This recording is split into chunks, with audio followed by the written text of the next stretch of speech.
Hello everyone, and welcome to episode 15 of Lost Judgment. I'm expecting that this will probably be some more school stories, but we'll find out together. I don't want to leave either side lingering for too long, but man, there's a lot of school story content. It's hard to sort of like envision how this is ever supposed to be kept up with, if not for sort of buckling down and doing a bunch of the school stories. Otherwise, you're going to wind up with a bunch of post-game content, and I like to try to get all the game done during the content. So let's head on up to the the Robot Club. And another thing that we're definitely going to be doing today is checking on the Skateboarding Club. It's now been, I think, 2 full episodes since Chiyoda, I think that was his name, called up and said, "Hey, Yagami, we really need you over here." And Yagami's been doing Boxing Club and Motorcycle Club and Robot Club ever since then. Hello to Markintosh. Markintosh, I hope that you've had a good Thursday. I have to say that my Thursday went pretty well. Oh, hold on. Official meeting. As you all know, our next opponent in the tournament is the Sasaki Technical College Second Robotics Club. They received the judge's prize in last year's tournament. It's an award that's almost as honorable as winning. They sound pretty tough. Yes. Quite. Fortunately for us, they don't employ any special tactics. Wow. Our usual method should be enough to handle them. The real issue comes after we defeat Sasaki Technical College. In the finals, we'd be up against 202 College of Science Robotics Club. Oh yeah, those cocky college kids from last time. Oh, and you got a flashback. I really thought we were going to. As expected, they've won their matches up to the finals this year, too. Kitagawa! What kind of machine does 202 College use? And how about their strategies? I don't have any Itakura voice at all. No. I'm not sure. Whatever the case, they completely change up their machines and strategies for every match. However, I was able to predict 202's College's final match strategy based on the data on previous year's matches I've analyzed. 2 possible strategies have been predicted. The first is the high-caliber annihilation strategy, where they'll cripple our mobility with overwhelming firepower. The other is the exact opposite, a total defense strategy. It's where they continuously fortify their defenses and practically never attack, slowly lining up their pieces in the process. Come on. Those strategies are polar opposites. Unless we narrow it down to one, I don't think we'll be able to counter them. According to my sources, they planned for a scrimmage the day before the finals. If we can watch it, we'll have our answer. What? The day before? Even if we do figure it out by then, there's no way we could develop anything in time. Wow. It takes like 3 cutscenes to develop anything. That's true.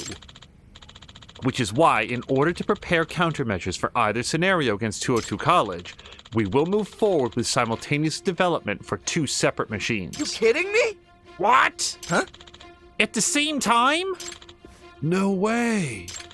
Plan A, endure the enemy's fierce attacks by creating a machine that goes all in on defense. Plan B, exploit the weak points of their armored unit by creating an extremely fast machine and outdo them in performance. Okitagawa! Are you out of your mind, Okitagawa? Simultaneous development? You actually think something like that is possible? I do. Theoretically, at least.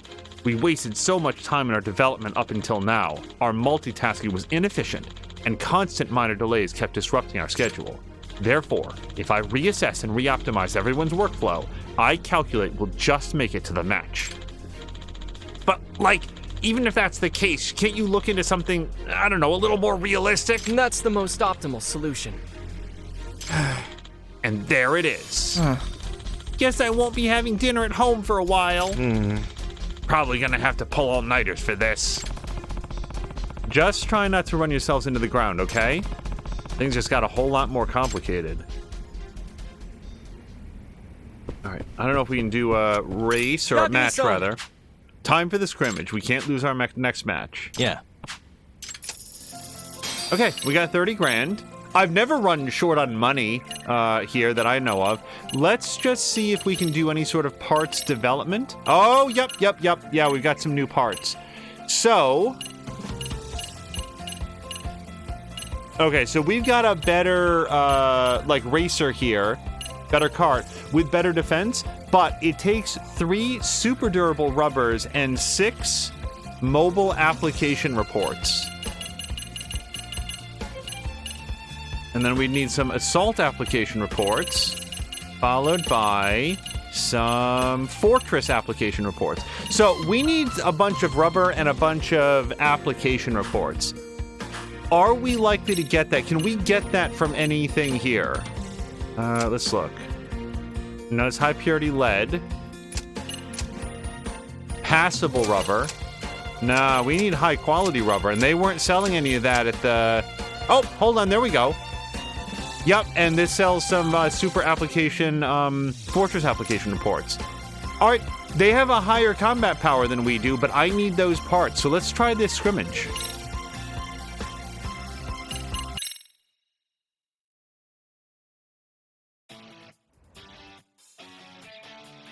I like that they are mixing it up with the shapes of the arenas. That it's not just a big square, and now it's not a big diamond, but there's like gaps, things that you're gonna have to work around as you're laying down your pieces. Because it's not really about navigating the robots, is it?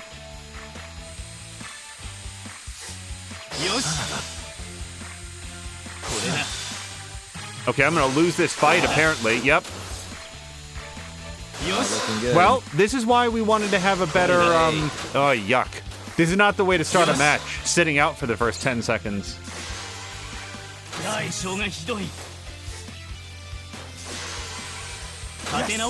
I will say this for my Thursday.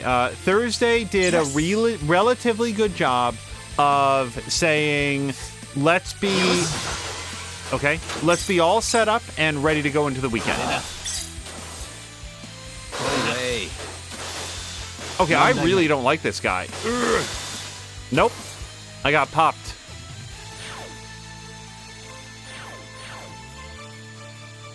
Actually, wait, did all 3 of our droids get popped? Looking good.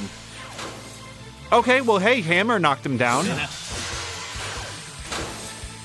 Okay, we're not totally helpless. We're not doing super well, but...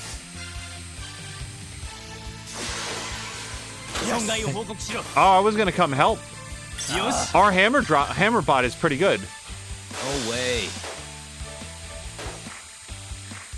Looking good. Oh, god damn it. So the trouble is that other droid, that other drill droid, can just bully me. It can just push me up against the wall and I can't move. You guys ever play Gauntlet with your friends and like one of them was the warrior and if it caught you, like you're the elf, your friend is the warrior, your warrior can just like knock you into the corner and you can't get out? Dude, I really don't like this guy. You get away from me. Thank you. Nope, I don't want to fight with you either. Like, we can win this. I just have to stay away from them so that I can lay down the pieces. Sorry, X.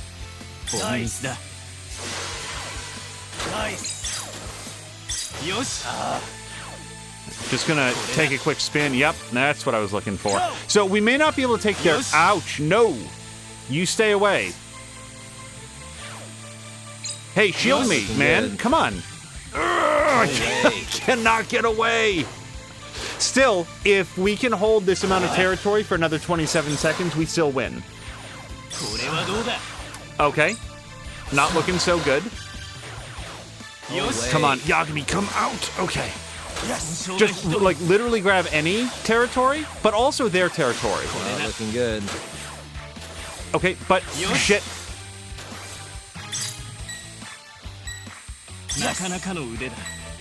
Put it down! Okay, sorry, it got shrill there. Oh, that was super close. Yagami, put your fist down. Yuck.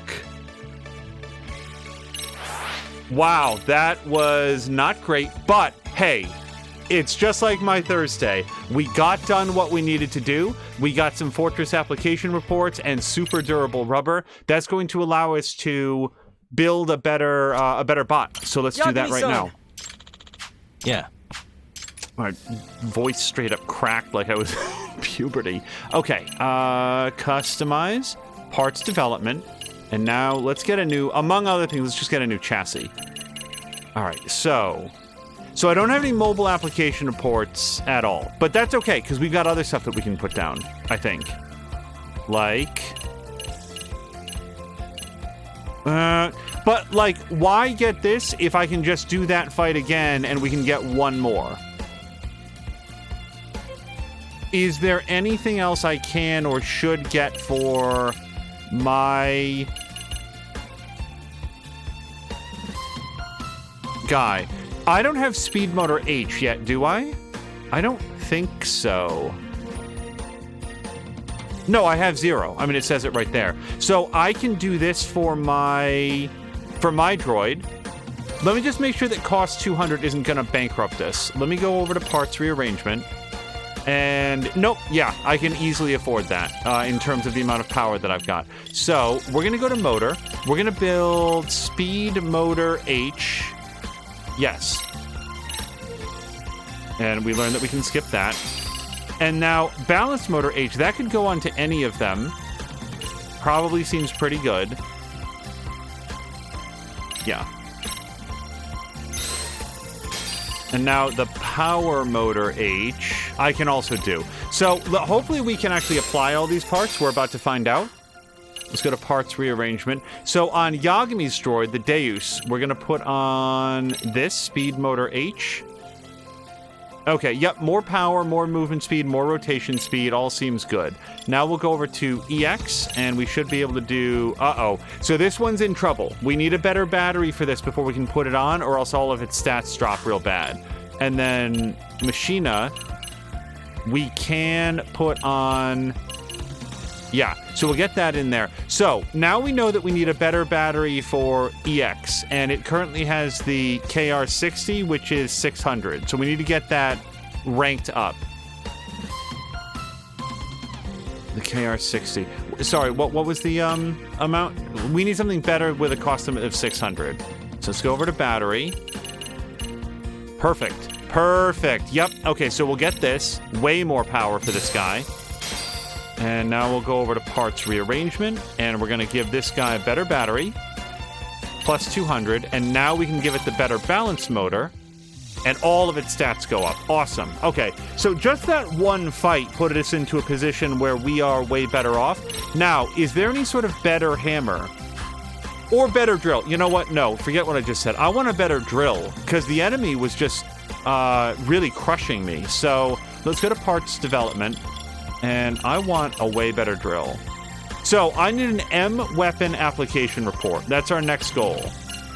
Yeah, we need a bunch of those. Okay, so M weapon application report. That's our next target.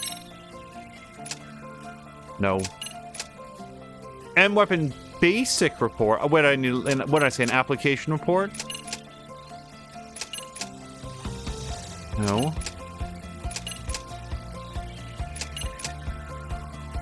No. I am thinking of the right thing here. Hold on one second. The shield? Yeah, M weapon application report. So we cannot get that out of any of the scrimmages that are currently available. Is there anything that we can get out of that? Now this would be the next thing that I'd want. Oh, we can put this onto Yagami's. Yeah, let's get that. All right, so we want to go put that onto Yagami's droid. Parts rearrangement. Go over to Deus. Rank that up to level 3. Now, do we want to put the level 2 onto anybody? Oh, yeah. Let's put that on here. Perfect. Okay. All right, so we're looking pretty good. Shield optimization level 2. I wouldn't mind upgrading that to level 3 if we can. Shield optimization level 3. Yes, we can. All right. Well, let me just make sure there's no rank 4. All right.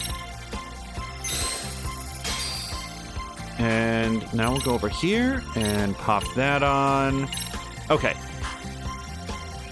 We have up at the top right gotten our robot team up to combat power rank 4. That's good. Are there any other things that I can or should be upgrading? Well, I wouldn't mind a new battery for this. I don't need it right now, but we know we're going to want to have it when we upgrade the chassis or whatever. Parts development. And I can't do a new chassis for this yet, right? Yeah, that's why I need the mobile application report. All right, I'll tell you what. Before we commit to anything, mobile application report. And I probably just want to focus on whatever these are. Nope. Like the higher star ones, I mean. M weapon basic report. Darn it, that's not what I need. Yeah, no, they don't have those for sale. I probably have to beat the next round of what's it called? Enemies. The next scrimmage match or whatever it is. All right, so we've got. Did I actually put on my better drill? Did I develop? No, I couldn't develop my better drill, right? Is that what I'm thinking of? Yep, M weapon application. And I only need the one. Okay, so let's do the next actual fight. We'll do the next match, and we'll see how it goes. Hello to Jab. Yep, this game is still going on. And hello to Silk. So, it's not really Lego making vehicles. It's... Although that's as good a analogy as I can think of. Jab, I hope you've been doing well. And hello to Mothoth, who says there seems to be a lot of variation in the side quests of this game. All right, come here, asshole. Yeah, now I got a better drill, too. No, I don't have a better drill. So I'm going to get popped again. Chariot. Yeah, hammer him. Push him away. Thank you. Now, although I'm have to sit out this part of the match, I will say that I got the piece, so we still won ultimately. All right, let me just get this piece down.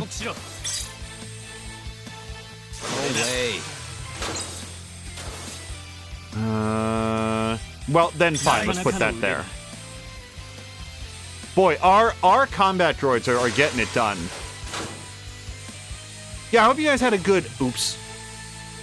A good Thursday. I was mentioning earlier that my Thursday was productive.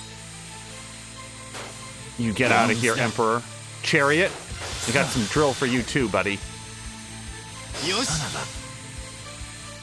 Flee into your own territory. Oh, he still got me, though. Okay, well, that's the end of Yagami's spot. Pinned between two of them. Oh, look at that! Yes.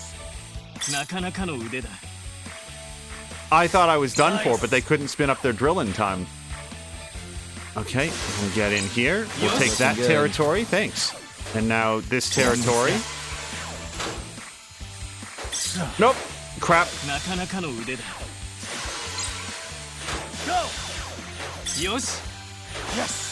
I was going to stand here and drill this guy. I feel like I'm better off having Magician off the field for a bit. Nope. So if Chariot or whatever, if they drill me at all, this vehicle goes dead. Hold on. We want to take as much of their territory as we can. Right there. Yeah. Okay. Keep your health up. Come on. All right. We just have to keep trolling them for another 45 seconds. Looking good. Okay, this may not have been the best strategy. Yes.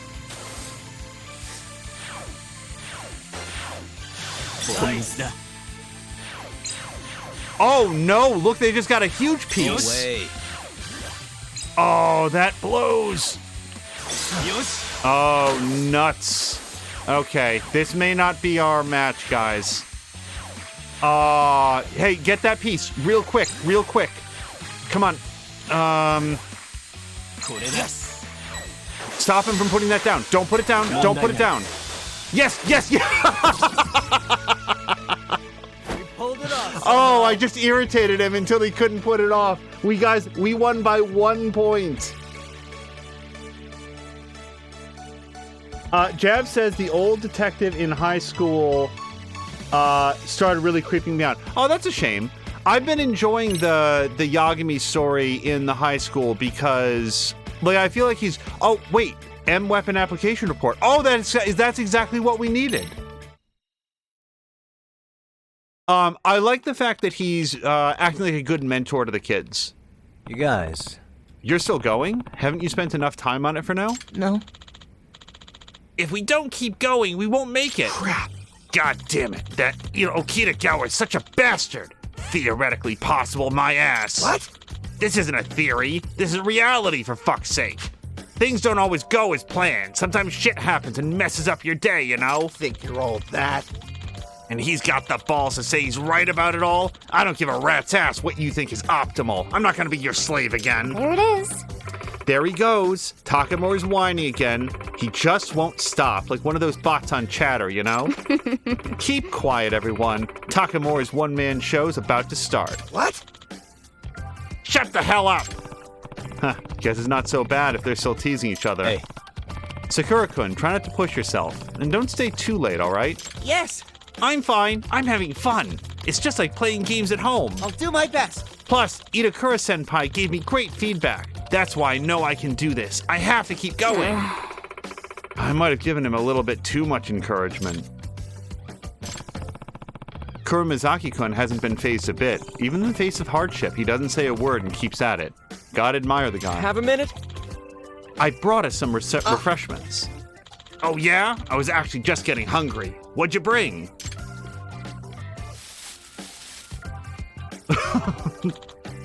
Staminan. What?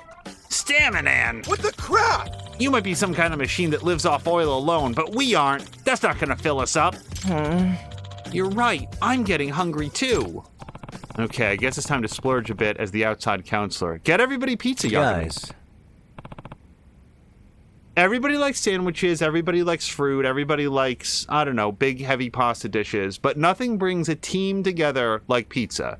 As long as you don't have to agree on what kind of pizza you're ordering. How about we go get, or ramen. How about we go get some ramen? If your parents haven't already made dinner, that is. Huh? Ramen! Yay!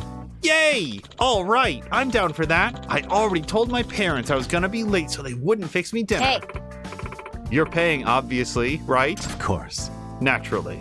Yagami-san!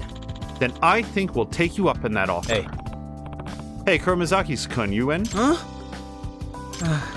well-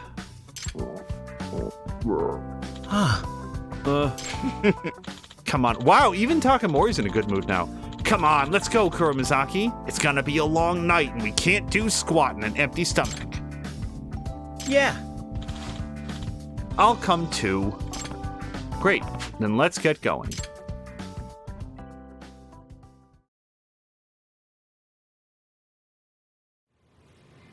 Time to eat! Whoa, this is good. yeah. Not bad at all. Sakura, what's wrong? Ever since middle school, I never had any friends. Oh, I was so alone. Nobody ever ate lunch with me. Kid like you? Really? Yeah, eating all alone was so miserable. There were even times I thought about eating in the bathroom.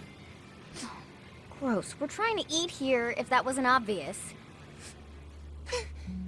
That's why I'm so happy right now. Because we can eat together like friends.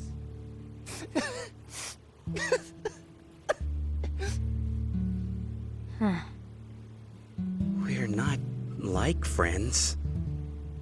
Huh? We are friends. You mean it, Senpai?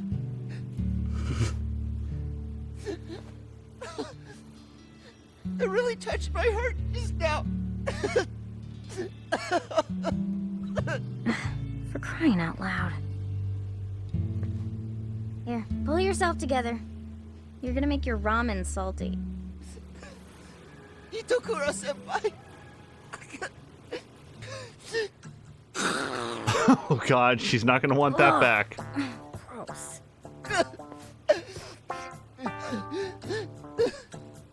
Oh, no, you could just hang on to that. Thank you. I promise I'll cherish it forever. We should come back here and do this again sometime.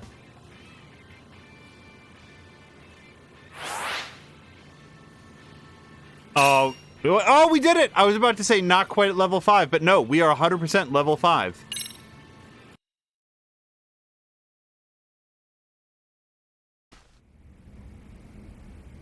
So we're gonna, so before we go, here's what we're gonna do. We're gonna upgrade the robot so that that's done, and I don't forget, but otherwise we're gonna go on to a different club, unless this happens. So wait, before we read this, Markintosh is saying, I still haven't figured out why sometimes there's voiceover with subtitles, sometimes without subtitles, and sometimes subtitles only without voiceover.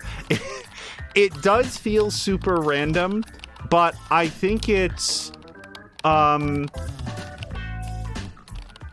like it's clearly budgetary, right? Like, how much money can we spend? Because we've got like 100,000 lines of dialogue, so we're gonna target the most important cutscenes. But like that scene right there could have just as well been not voiced. Like, why that specific one? I don't know, Markintosh. The main story beats are always voiced. But then every once in a while, you'll have like a major pivotal thing and a side thing that also gets voiced, and I don't know why. I really don't. And then Jab is saying, around that time, I started on a 12-book Warhammer 40k series as well. So I went with what creeped me out the least. I went with the murderous, apocalyptic, planet-destroying war books. So Jab, I'm legitimately curious. Is there, like, if somebody said, I've never read any of the Warhammer books. Like I don't know anything about it. I've played, what was it called? Like Dawn of War? Is that the right one? Dawn of War. Yeah. I've played Dawn of War. That is my level of investment in the Warhammer 40,000 universe. What would you say is the best book or series of books for somebody who was interested in like getting into that? Because before I click on what Itakura is saying, I tried reading, and I'm still in, The Crystal Shard by R.A. Salvatore. It's like the first Drizzt Do'Urden book that was written. It's terrible. It's really bad, and I don't want to read it anymore. I'm deep enough in that I'm probably going to finish it, but it is very bad, and I'm not enjoying it. Markintosh is saying they probably couldn't do voiceovers for every single scene, but sometimes the voiceover has subtitles and sometimes it doesn't. I don't know the answer to that, Markintosh. I really don't. It's a good question. Like, what is the logic that they used? Okay. What? Another error? But how? Takamori. What's our progress on the Plan B machine? It was supposed to be ready by yesterday. What? Well, it's not. Been having a little trouble. What? Then you should have reported that. Everyone's starting to get on edge. Kitagawa. You doing okay? I'm sorry. You look really worn out. He really does. Oh, really? Hey. It's just, you've been in the club room every day after school. Try not to push yourself too hard, okay? Yagami-san. If the prize is victory over Tuoto College of Science, then I have no problem pushing myself. Listen up. Like they say, curiosity killed the cat. Until we win, my mind won't slow down even for a second. That's an odd idiom for this exact thing. We have to keep working through the night because, as they say, curiosity killed the cat. In other words, Yagami-san, willpower. We'll get through this with sheer willpower. What? Huh? So I was just gonna tough it out? Nah. This isn't like him. Seems like this is really getting to him. Kuromizaki's Kun's having fun. That's a rare sight. Gotta say, that's a relief. He was always working so quietly up until now. Alright, I want to upgrade the robot if he'll let us. Yeah. No. I absolutely cannot. I need to watch these practice matches with my own eyes and gather the data. Wait, more new parts? I didn't even finish up the last set of parts. So, I wanted to get a better drill. Yes. Alright, so better drill. And then, even though we technically don't need it, I'd really like to have a better hammer for the hammer bot, because that's doing all sorts of work for us. And then the shield. We can get that. Yep, shield. Alright, let's put those on. Got a better drill. Yep, no problem. And then, oops. Do the better hammer. Uh-oh. Okay, nope. Better hammer, no problem. Yep, got that. And now the better shield. Right there. Perfect. Okay, so we've upgraded the batteries where needed. We've upgraded the power motors and the shield. Yeah. So the only other thing that we would really need is a better chassis. So let me go to body. I don't think we can afford this. Now the cost goes up to $350 from $250. So do I have an extra 100 on my parts? Wait. I do not. Okay, so if I wanted to upgrade my chassis, I would need an extra battery with at least 25 more parts. Let me just make sure that I don't have an extra battery by mistake. No. Okay. So, step 1, battery. And then if we have the parts left over, then we'll do the other one as well. Yeah, we can easily do this. You know what? Let's do 2 of them. Because we know we're going to want 2 of them. All right, now we're gonna do the chassis. Let me upgrade this one. This is the Yagami bot. Yes. Now this is gonna take all my mobile application reports, but I feel like that's worth doing. All right, now let me just see. Can we do either of the others? Probably not, but we're gonna look. Yeah, assault application reports we're out of, and then we would need 1 more Fortress application report, so that'll probably be the next one. Let's upgrade the chassis on the Yagami bot. So this one... Wait, does it go down? Because our... Oh, wait, because I didn't do the battery. Right. We already looked at that. All right, so upgrade the battery, and now upgrade the chassis. Good. Okay, so the next time that we do a thing... Wow, we got combat power all the way up to 5. Geez, we went up like 2 stars just in the time that we've been doing this. But, oh, sorry, I just saw that we can do this as well. Let me see if we can do any sort of new AI chip. Enhance output. I don't think we really need that. Now, move speed up would be helpful for this, but do we have anything that would help stand up against enemies pushing me around? Enhance anchor. No, that's not for this one. Well, hey, melee damage reduction. I wouldn't say no to this at all.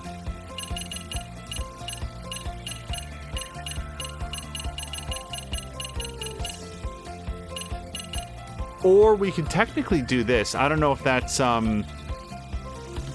helpful. It seems kind of expensive with my CF1. Wait, what's a hate chip? Increases the likelihood of being targeted by enemies. Well, we don't have enough SP1 data. Ooh, stealth chip. Boy, I wouldn't say no to that, but I can't afford it. So let's get a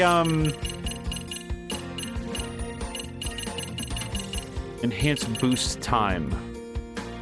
Increases boost time by 20%. I just want a speed upgrade, or like an enhanced rotation speed. Let me look here. Move speed. Let's build this. We'll throw that in. All right, parts rearrangement. I'm gonna throw that on. All right, so that's all the upgrades for now. We're not gonna do a match. Let's go do like the motorcycle club or something, or like the skateboard club. Jav is saying that's always the question. The smart thing to do would be to watch some videos. Luton has a very good comprehensive for this, over 100 of them. Like of which stories are the which books are the best. And Azric says, hello. Azric, I hope you had a nice Thursday. I know it's been a rough week. It's certainly been very stressful. Well, not very stressful. That's not fair to say. There's been a lot going on, but I know that there's been more going on for you, so I hope that that is improving. Jab says the common answer is read a short story collection that you don't... So you don't hit a 1,200 page, 3-book series that stops you cold and gives a good taste of the subject and authors. Mothot is saying hello to Azaric, but if you just want a good insertion point, I would start with the Eisenhorn books. All right, I will look into that.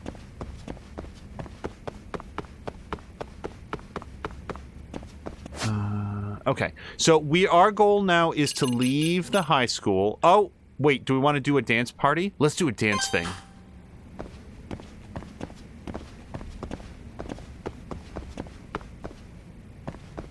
Yeah, I will say that Jab is not the only person who has expressed discomfort or lack of enthusiasm for a story about a 38-year-old man who goes in and sort of becomes like a counselor for all of these different school clubs.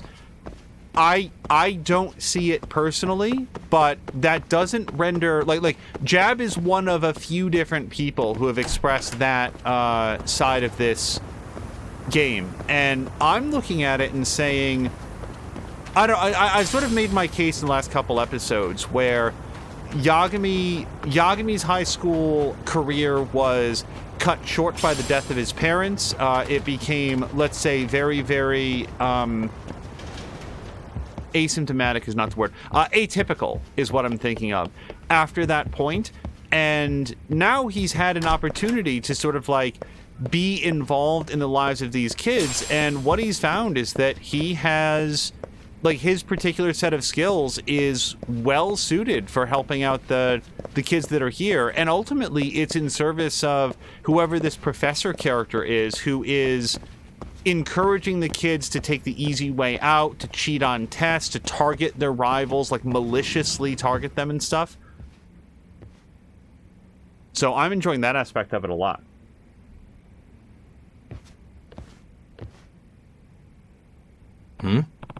Hey, where's Nishizono? I guess she didn't come to school today. Huh. That's odd. I wonder what happened. No clue. She even had a perfect attendance up until now. I've been trying to reach her to see what's up, but nothing so far. That's kind of concerning. Maybe something happened with Hiragi-senpai. Oh yeah, they went out together after prelims, didn't they? I hope things turn out okay. And now she doesn't care about the rabbits anymore. I doubt that's it, though. No, not her. Yeah. Who knows? Especially with good girls like Sayaka is. Anything can happen when they get all lovey-dovey. What if she's still with Hiragi-senpai, sharing a room somewhere? Eek! I can't squee, so... Oh, cut it out already. I am concerned about her, though. It's not like her to leave the club hanging, let alone when we're this close to a meet. We'll just have to wait and see if she comes to practice. I guess so. So, do we get to practice? I'm worried about Sayaka. Let's hope it's nothing serious. At any rate, we've got practicing to do. I hope you can help out, Yagami-san. Ooh. Wait, no. I can't progress. Wait, what does that mean? Hold on, it says just check the school diary app. Dance club. Appeal level 5 or more. Okay, so we'll get our appeal up doing other projects then. Like, we're not going to just do practices on this. If that's where it winds up, then we'll do it then. But we can go do, like, motorcycle racing or whatever else. Azric says... it's getting better. After tomorrow, things should be getting back a bit to normal. We hung in there and made it. Yeah. And Azric, if you're just joining, that was sort of how I summed up my Thursday. Things feel fairly well lined up for an easy insertion into the... Hold on. Into the weekend. And that's what counts, you know? You get a bunch done Monday, Tuesday, Wednesday, Thursday. Not Monday this week. That was a holiday, but... You get done what needs to be done, and yes, I know I didn't pick up that other piece. And then, hopefully on Friday, you can sort of say, well, a job well done. Oh, interesting. So, I am not familiar with Eisenhorn as a Warhammer 40,000 property, but Jab is saying... that Netflix is working on a series. Now, Jab, I would assume that's either anime or animated of some kind, because I have to imagine that a Warhammer 40,000 series live action would be incredibly expensive. But am I right? Is that going to be an animated joint?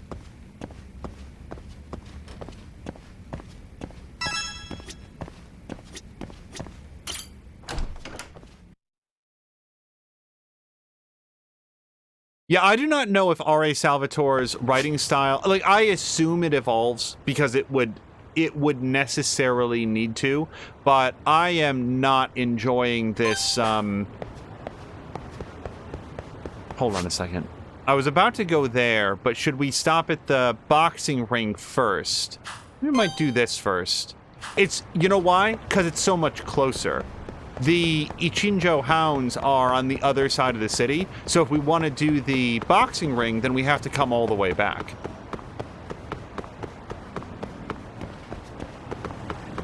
Yeah, as Markintosh says, racing against motorcycles with a scooter, we have to get Yagami a better ride. Alright, can I just go around these dudes? I do not dislike the fighting, but the fighting does tend to pull away from the thing that I'm trying to do. Yeah, these guys are facing the other... Oh, no, I have to go past them. Well, we'll just disregard them.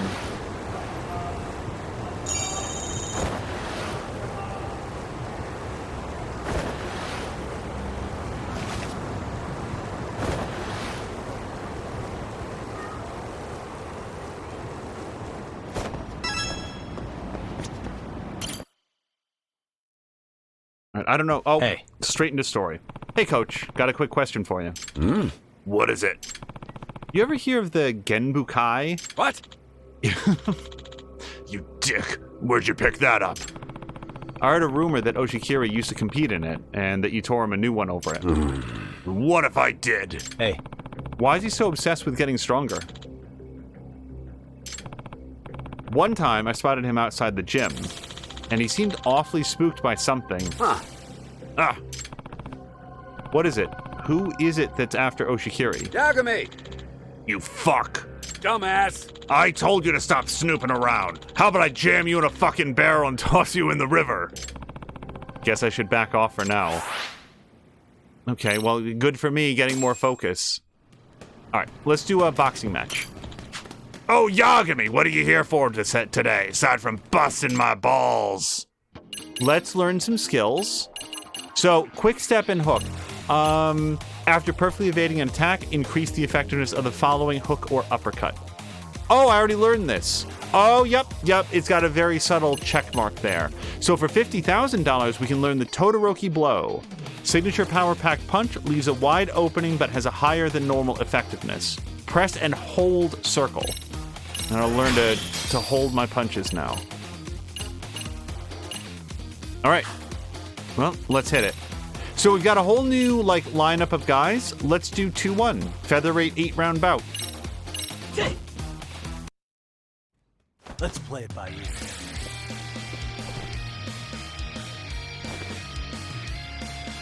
Okay, so hold on just 1 second, because, Oh, wait, did I miss something that Mothoth said? Oh, I think I did. Stop. I really want to pause it. 1 second. Mothoth was saying, I was going to offer a good for you via acronym, but that would be GFY. And I don't think the right message would get through. Good catch. I felt very embarrassed the other day. We raided over to Netheryam, and we really like his streams. But when we first raided over, my producer typed in, "Hey, Netheryam," and then I stepped over and I was getting things shut down, stopping the stream, and I didn't realize she'd done that. So then I typed in, "Hey, Netheryam," the exact same message. So it came in 3 minutes later, and maybe it was 4 minutes later, but it seemed like it was just super passive aggressive, and it was not the intent, and I felt really embarrassed about it. So Jab says, I don't think so. Live action. It's not going to be about Space Marines. He, I guess Eisenhorn, is an Inquisitor, and no one expects the Imperial Inquisition. So Jab, let me ask you one question.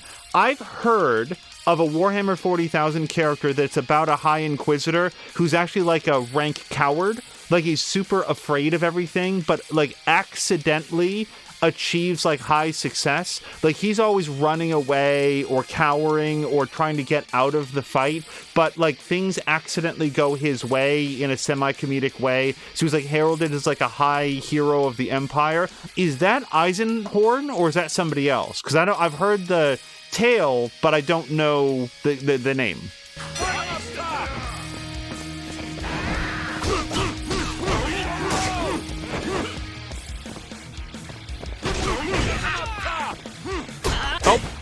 That was my hold punch. It didn't go my way.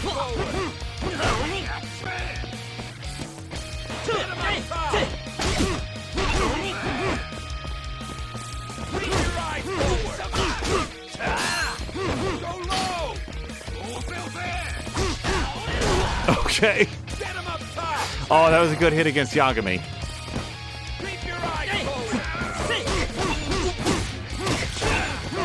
I feel like if you've gotten yourself positioned in boxing such that you're punching somebody square in the back of the head, you're doing a pretty good job at the fight.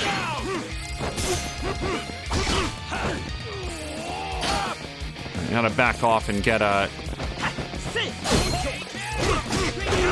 I gotta say that when the idea of a boxing fight was introduced, I was like, oh, I don't think I'm gonna like this. Especially when I thought it was gonna be like Fight Night controls. Because I remember trying the demo for Fight Night and being like, oh, I just don't get this.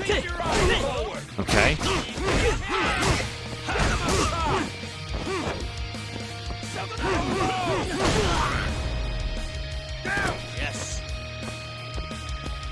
But to finish that thought, I'm actually like having a pretty good time with this. I guess it's like, it's not grueling. Like I haven't hit a wall where I have to master this combat style. Okay, and Jab is saying no. The Inquisitor that I'm thinking of is not Eisenhorn. The Eisenhorn is like, yeah, we did it.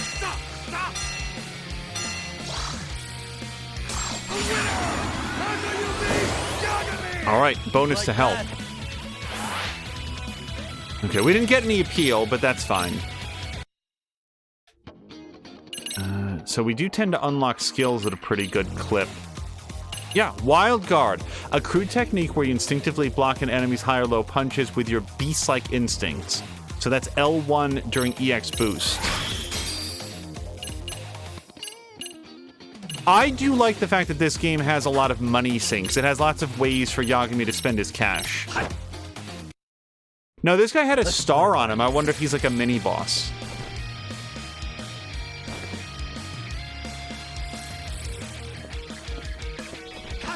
He looks like a mini-boss. Look at this guy. His shoulders are as wide as my leg.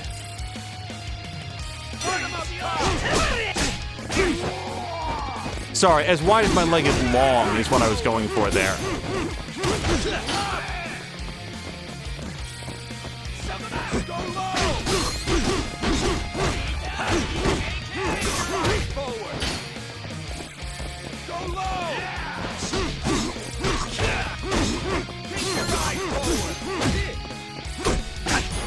Oh.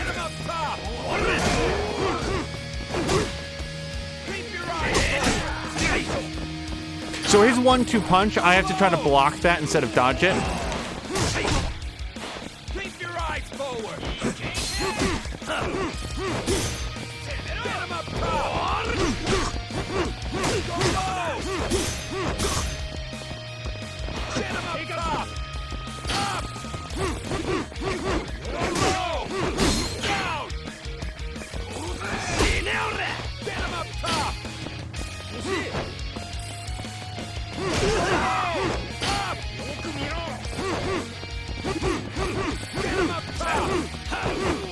All right, good blocking. Keep your eyes forward. Down. Yes. Mothoth is saying, is that a health bonus in general or just for the boxing minigame? Mothoth, I'm assuming it's only for the boxing minigame because the other stats like stamina would only ever have a role in the boxing minigame. So that's my assumption.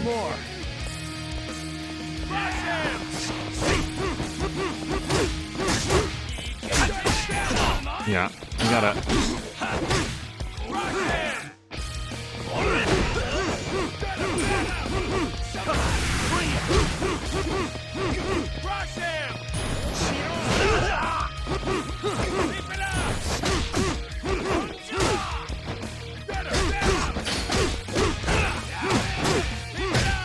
Yeah, Yagami, knock him down. Oh, get him one more time.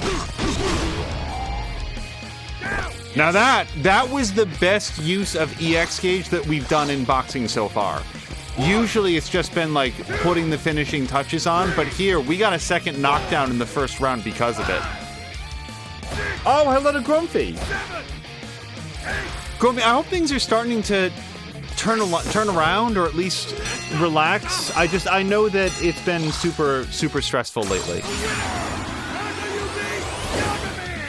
Wow, that was a lot of power. We got like almost a full bar of power out of that. All right, let's let the good times roll here. Teaching skills. Triple jab. A quick triple jab that leaves no openings for a counter. Oh, that's what that guy was doing to Yagami. Can put a stop to enemies' repeated attacks. Press and hold square.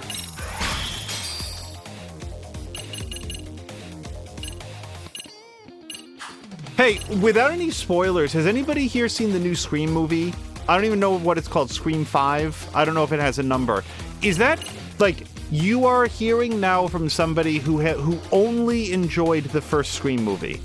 I think the first Scream movie was absolutely brilliant and disliked the second one enough that I never saw the others. So in fairness, I can't actually say anything about Scream 3 or 4 or whatever others there were. But that first movie was great, and I'm just curious if the new movie came out pretty good. Yeah, so that guy had like a star on him, so he went down pretty good. I wonder what the other symbols mean. We've got a square. Who cares? We're just gonna fight. Jab says, the guy you mean is Hero of the Imperium, Cyphus Kane. Supposed to be really funny. Not a lot of humor in 40,000, except for the orcs. The other question that I have about the Warhammer 40,000 universe is, like, what does anybody do with their day if they're not currently hacking each other apart? Like, they can't just be fighting literally all the time. They have to, like, I don't know, like, have some downtime. All right, this guy's pretty quick, actually.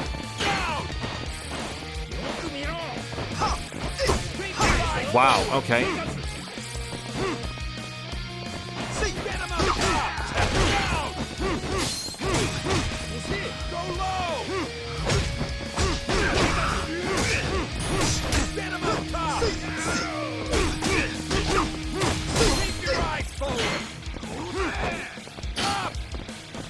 I'm not liking my odds here. Yagami's taking a bunch of damage.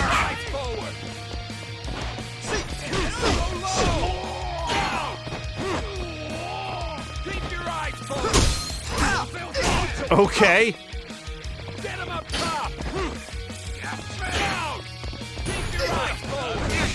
Oh shit. Okay, Jiro Koda.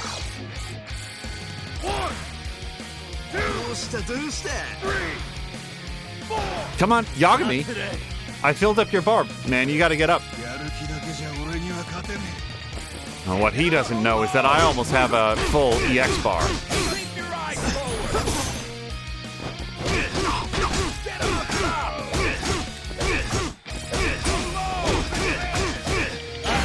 Dude, if you're just gonna Homer Simpson this, believe me, I've got more arm power than you've got head power. I think I found Jiro Koda's weakness, just getting hammered endlessly directly in the nose.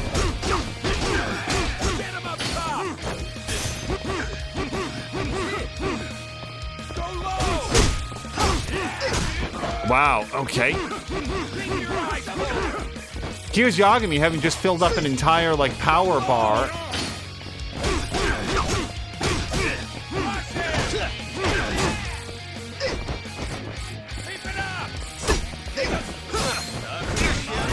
Wow, okay, so don't ever stand still for him to hit. Like, don't try to block.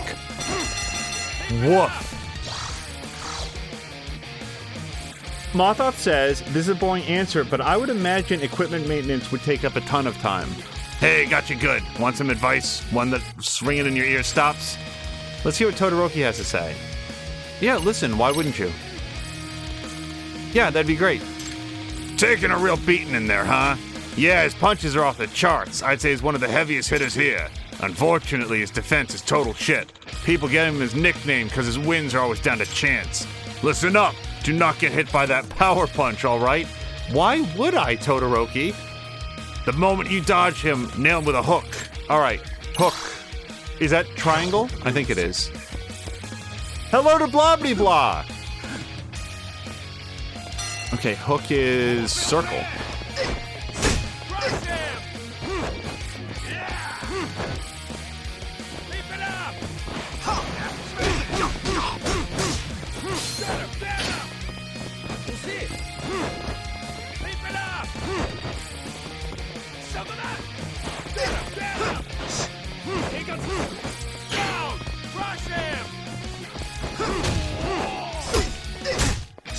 Shit!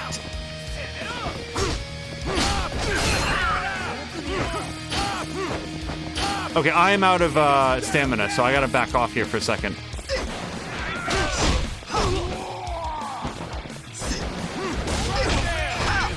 No! Yagami, no! Guys, this might be our first straight-up loss.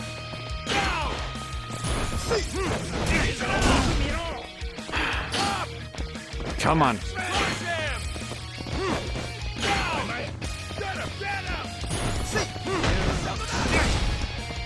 So when he goes like red punch, I need to do like a triple dodge because he pivots in place and will like lock back onto Yagami wherever he is.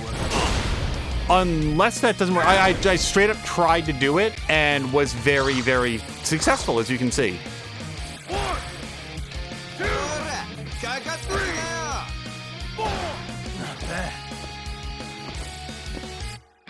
Alright, this might be the guy where I have to like learn how to do this.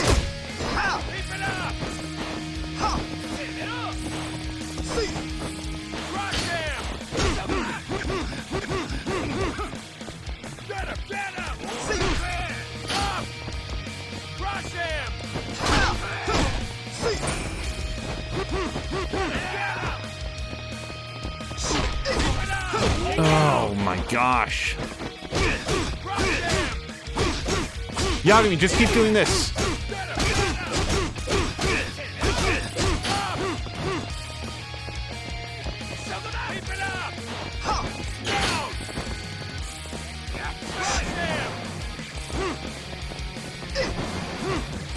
Yeah, when you get that perfect dodge, like you really want to punish it, and I tend to be out of range. I will listen to anything you have to say. You heard all the advice I got already. Just counter him or wait until he's invested in a swing and dodge around him, get him good. Wait, because Jab was saying that is one thing about Eisenhorn. He shows that most planets will never be visited by a space marine in a person's lifetime. There's 1 million worlds in the Empire. Most of them are actually pretty quiet. Oh, interesting. Like, I really thought it was total war all the time. Like, not total war on every planet, but everyone was invested in the war effort all of the time, especially since, like, demons tend to come from the warp, which is just, like, traveling in space. Jab also says, which doesn't mean they might not be destroyed next week, which pretty much is Eisenhorn's job to prevent.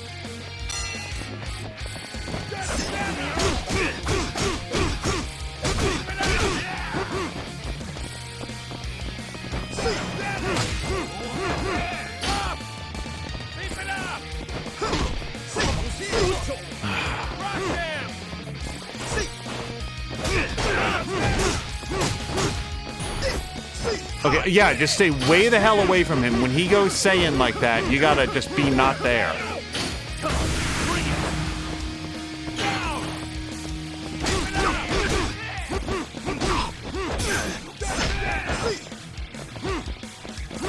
So also, I just want you guys to know that I am trying to hold square to do the triple tap, and it just doesn't, like, there we go.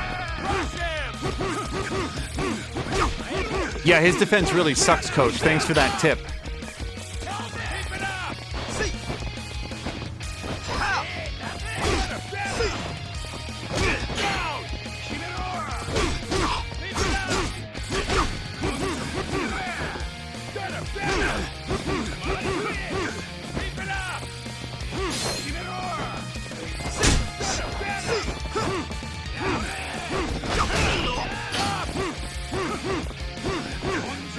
Come on, man. Arg.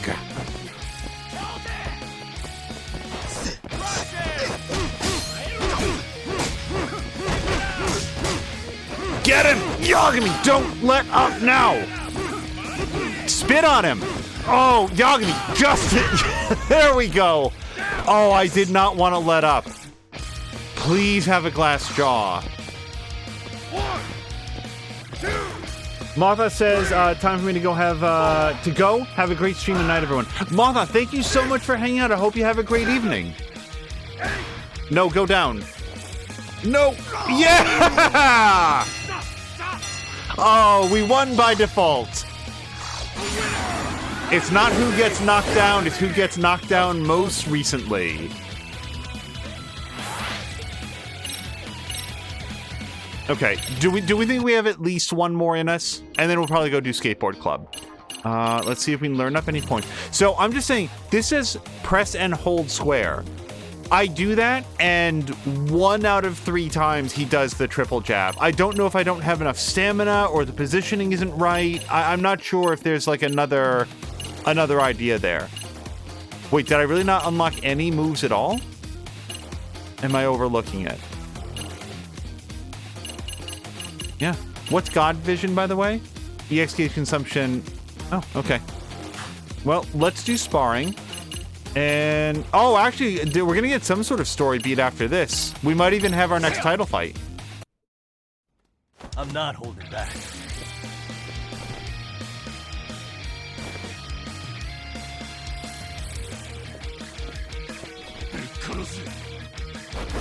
Uh-oh. This guy looks really quick.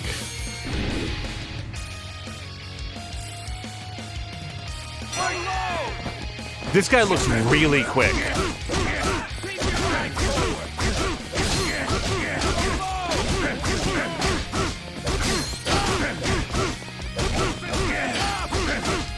He's not too bright, though.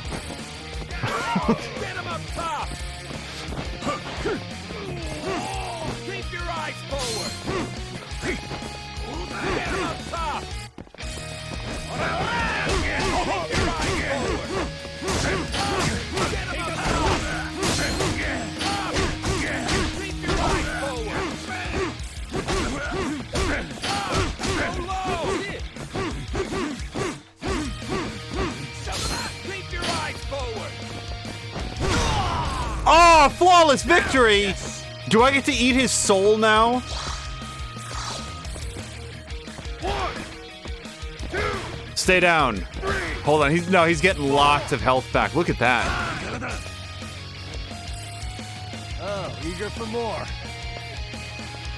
go low! Keep your eyes forward!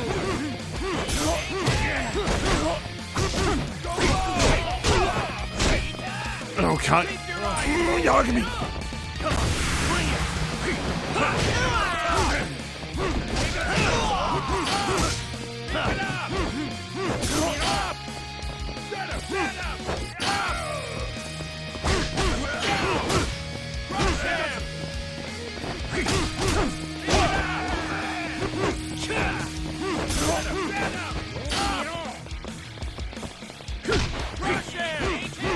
He's got a real lunge to him. Like he's very good at closing distance.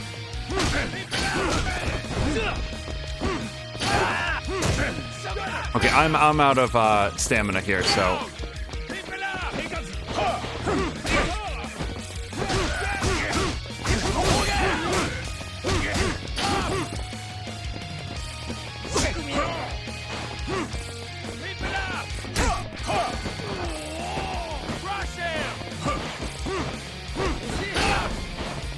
That was almost in the direction of the enemy.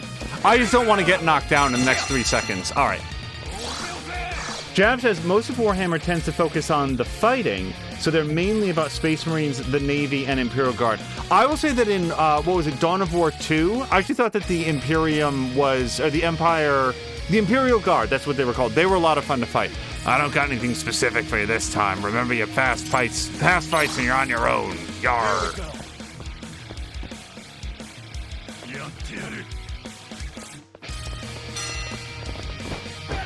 Hey, what's the, the guard or whatever that this guy's wearing around his midsection? Does that have a... I mean, I'm sure it has a name. I just don't know what it's called. It's like a big external jock strap.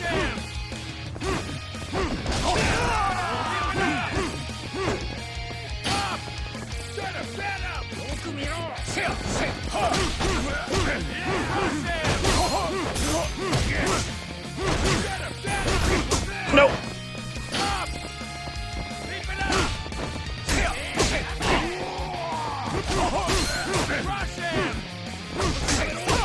Shit.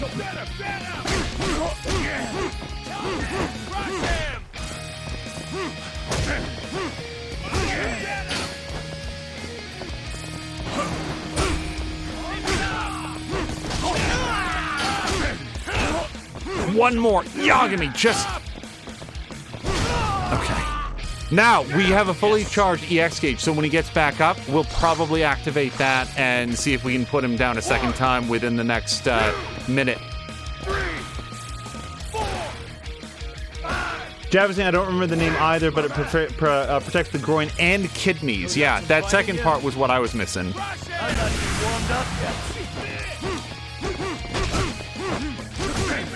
So yeah, so this R.A. Salvatore book, it's called the Crystal Shard. And from what I could tell and what Brienne was able to provide, the Crystal Shard was the first story that was written featuring the famous drow elf, Drizzt Do'Urden.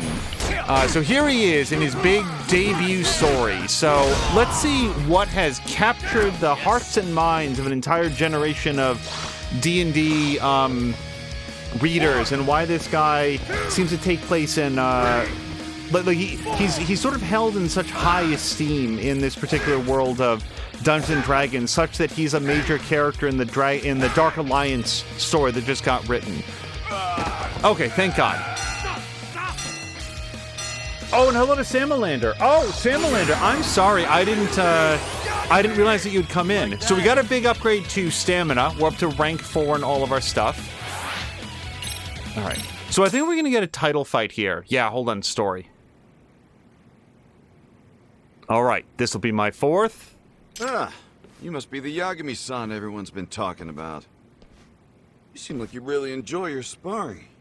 And you are... I'm Chizuru Sakuma. I used to train here, but now I'm in the Australian boxing scene. Australia, huh? Yeah, I just came back for the first time in a while, after hearing about this new hotshot who picked a fight with Kenya-kun. Nicknamed Chizuru the Lancer. Ranked 12th now in the OPBF's cruiserweight class. You're really putting in your dues over there, huh? You're OPBF ranked? That's impressive. Yeah, but I'm nowhere near clinching a title yet. With my height, I'm having trouble just sticking to cruiserweight. You're not gonna go for heavyweight?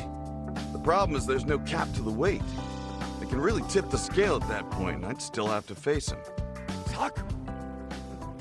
Who said you could waltz back in here? You get tired of sparring with the goddamn kangaroos? You're a traitor! I thought I told you I never want to see your face in my gym again! Gee, and here I thought you missed me. That anger's gonna kill you someday. Not that I expect your gym to last that long with the way you treat people in this place. The hell would you know? Sakuma, was it? If you really are that good, any chance you'd want to spar with me? You're kidding, right? You know we're in totally different classes, don't you?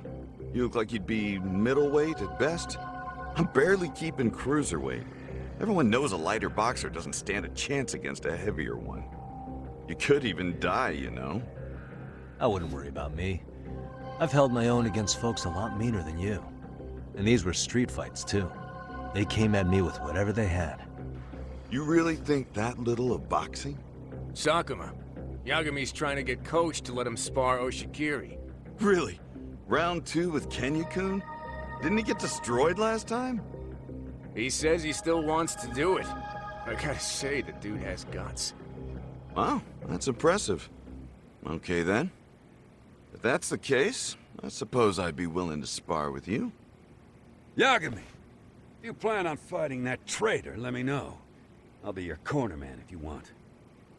I fucking hate that guy. Yeah, let's do it. I mean, we're right here. Like, I was prepared to make that the last fight, but we've got like a story match here. What are you here for? Let's teach skills. Are there any skills to learn? Yeah, Salamander, I haven't had a chance to, like, check in with you. It's been days, but I do know that they moved the silo on you again, which I'm not sure if you saw, like, I was very disappointed to hear that. You were so close. But otherwise, I hope you've had a great week, and I know that you will hopefully be able to do some extra streaming tomorrow. Some more, Dragon Quest, I expect. So that would be awesome, because it would keep me company at work. All right. Special attack. Guarantees a knockdown. The following conditions must be met. Your own health is low and your EX gauge is full. Press triangle just as the enemy attacks when the conditions are met. All right, well, it's $100,000, so, or 100,000 yen.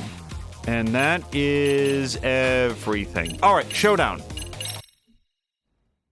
Oh, Star Sector, awesome! For special reasons, TM. Is it going to have those new laser missiles In the red corner. that you were showing off on your Twitter? Push your eyes forward. Hit him up top. Go low. Keep your eyes forward. Hit him up top. Go low. Keep your eyes forward. Get him up top.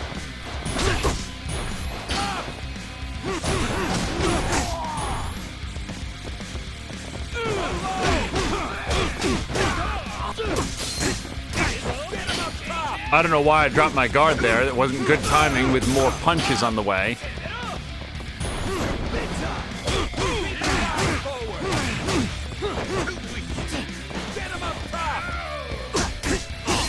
So, without trying to recap the entirety of the Crystal Shard, which is just loaded with what I do not consider to be very good writing, lots of shockingly convenient plot choices and stuff, the most egregious so far, the one that really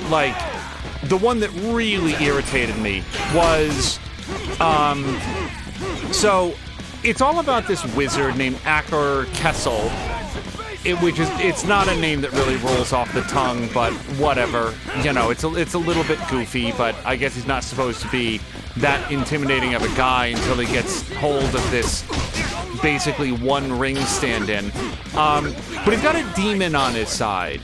And the demon is real news. Like, here's an entity that's been kicking around, waiting to do evil for thousands and thousands of years, and now it's come out and it's ready to do... Oh, hold on.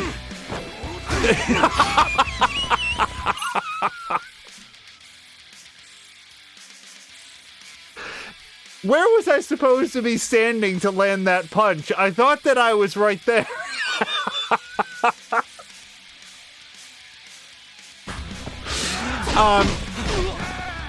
And so the demon is introduced, and the demon is just sort of like the secret ultra general. Like, here's the evil wizard who's putting together this endless army, infinity, orcs and ogres and trolls and goblins and all the bad guys in Dungeons and Dragons. This huge, vast army that would make the siege of the Two Towers just nothing in comparison. This vast army, but secretly, his real ace in the hold is this elder demon, the darkest of dark forces from the deepest pits of whatever is hell in the Oh, we're out of time. Hold on. Well, that was pretty solid first round, considering who you're up against. Just get your frame of mind right and let him have it. All right. I'm not holding back. So then, Drizzt Do'Urden catches sight of this demon. It's like sort of presented as being semi-invisible, but has this like aura of dark magic around it. So Drizzt Do'Urden is able to see that the demon is there, and in a remarkably coincidental stroke of good luck, he like goes to sleep and he has a dream where he not only has seen the demon, but seen him from like far enough away. Hit him this time, Yagami. Yeah, it's almost a hit. He goes to sleep and he has a dream that he actually knows this specific demon. It's very, very fortunate. And he's like, oh, that demon, that's Urtu. Yeah, I know that guy. I don't know. I guess I met him at some point earlier in my career, so now I know his name so I can summon him. The story then goes on for like 5 pages about how the one thing that Drizzt Do'Urden knows is that he can summon the demon, but the only thing he can hope to do is trick the demon. He's gonna pretend to be a bad elf, and that way the evil demon will like him and maybe share some secret information, but he definitely, 100%, cannot fight the demon. It's way too powerful for that. Like, you guys, it's such a dangerous demon, you have no idea. It could snap its fingers and kill Drizzt instantly. So Drizzt, like, concocts this, like, protection sphere, and he's gonna have, like a distraction in case he needs to get away, but ultimately it can be nothing more than a fact-finding mission, because anything else that would be absolutely foolish. Oh, we beat him!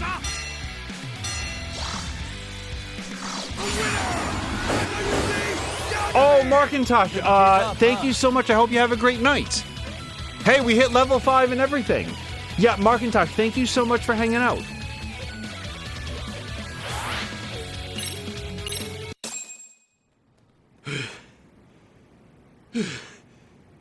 Not bad.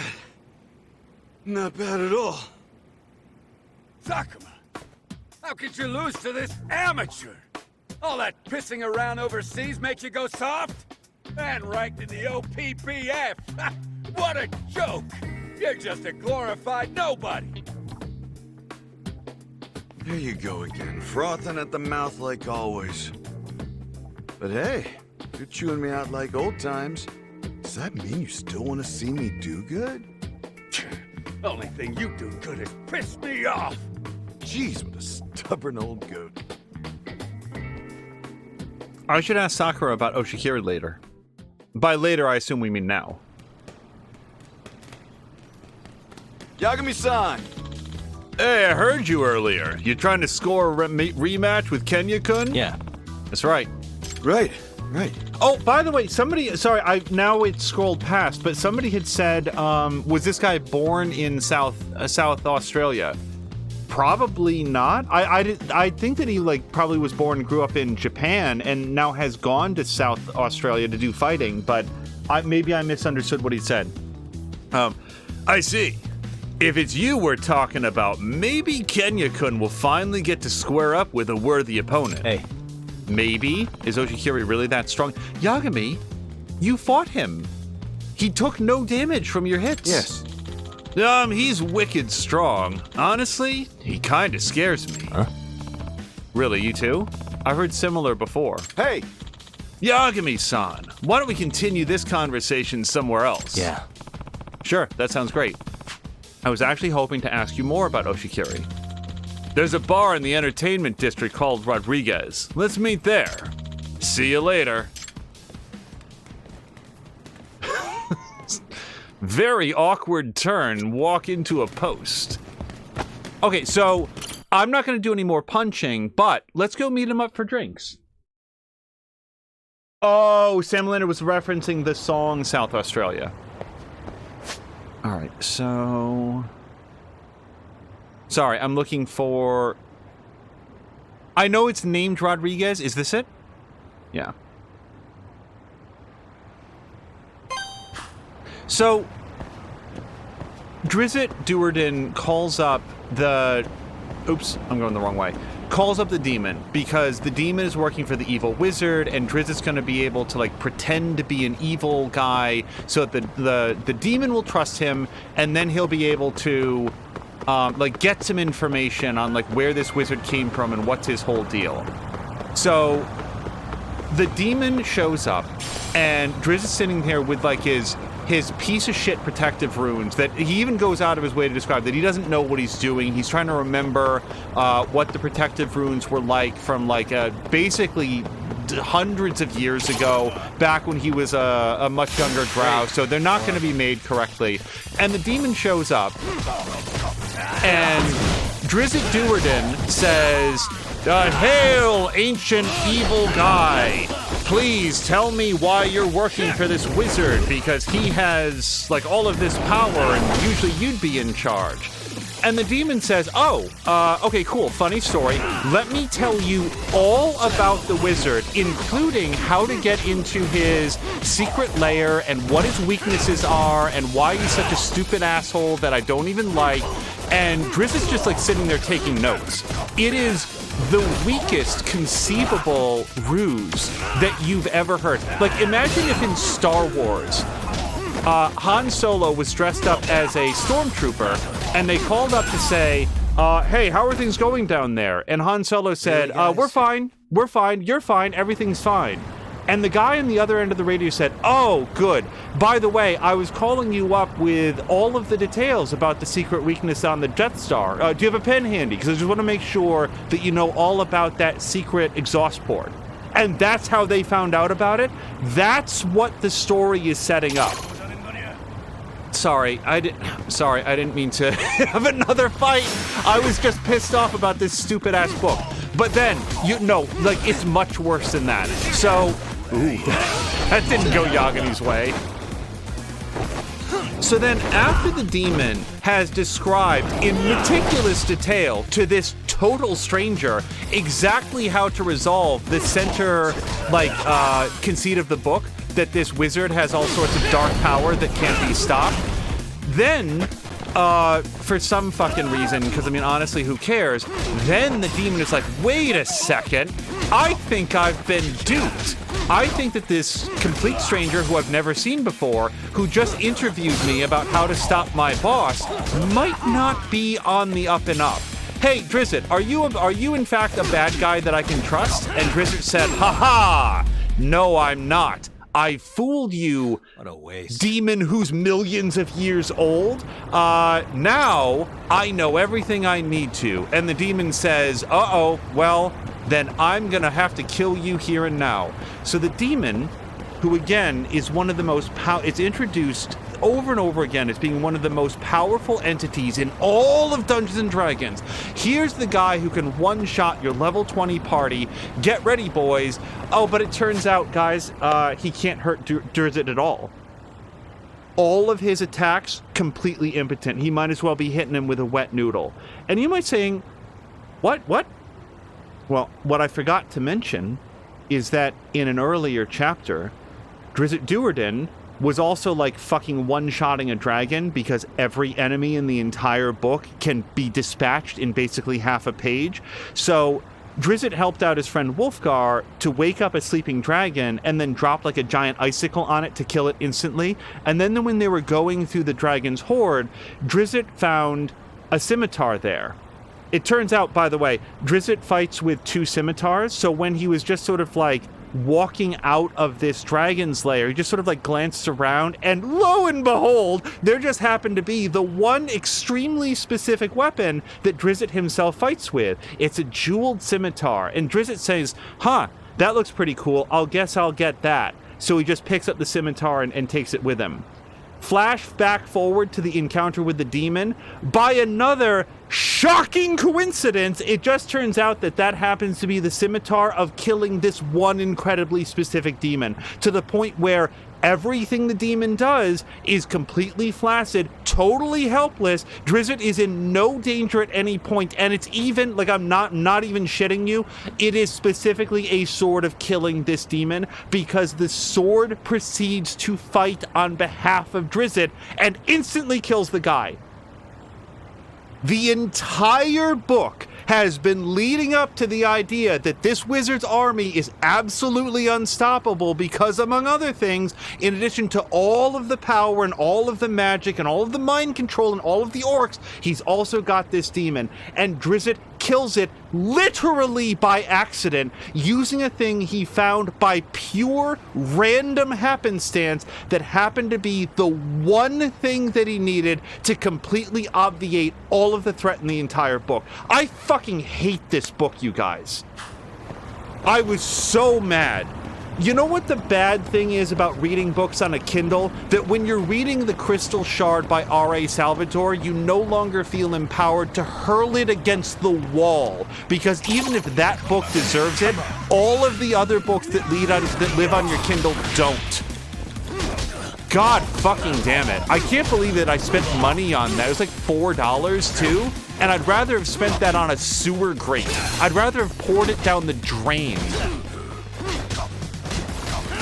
It's not done, by the way. Like, I don't know what happens at the end of the book. I assume Drizzt Do'Urden trips and falls and accidentally stabs the wizard to death.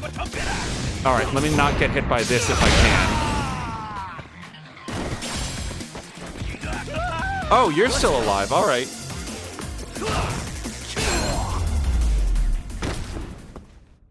Oh, Really, hello to guys? Ronan. Let's see. Ronan says, evening. I love my giant keyboard and mouse pad. Got a Gamer's Nexus branded one. That sounds pretty cool. I had a Corsair one, says Grumpy, but I went bigger. 1,000 millimeters by... Wait, what's 1,000 millimeters? At that point, aren't you like 1 meter? I'm terrible at math. 10 meters? No. It would be a centimeter. 10... Fuck it. I don't know metric. I'm going to shut up now.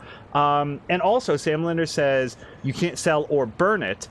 In fairness, I like for real though. I would probably throw the book because I dislike it so much, and then I would give it to somebody, donate it to a library or something like that. And it's frustrating that I can't do that because then at least I could have the satisfaction of inflicting it on others.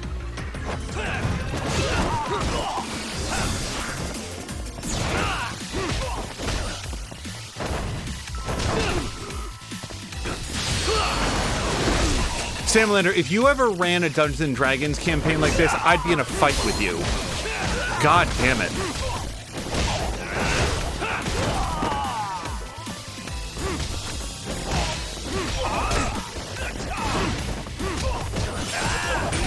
All right, everyone. It's the big bad fight for the worst guy, the big bad evil guy that you've spent the last 6 months of campaign sessions getting ready to fight. Roll for initiative. Oh, I rolled a 16. Awesome. Take your first swing. I stab at him. I rolled a 4. Huh. Well, it turns out that that's his evil, unlucky number, and you've instantly killed the bad guy. Great work, everyone. 100,000 experience points for everyone.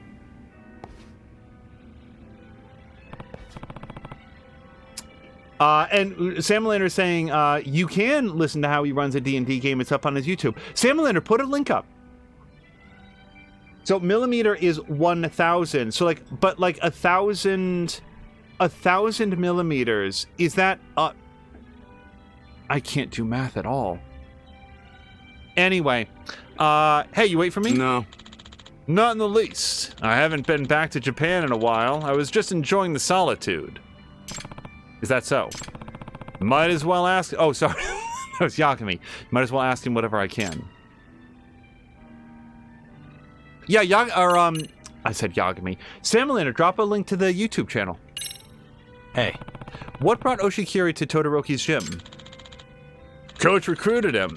Saw Kenya-kun fighting off some thugs in an alley. He's got a real eye for talent.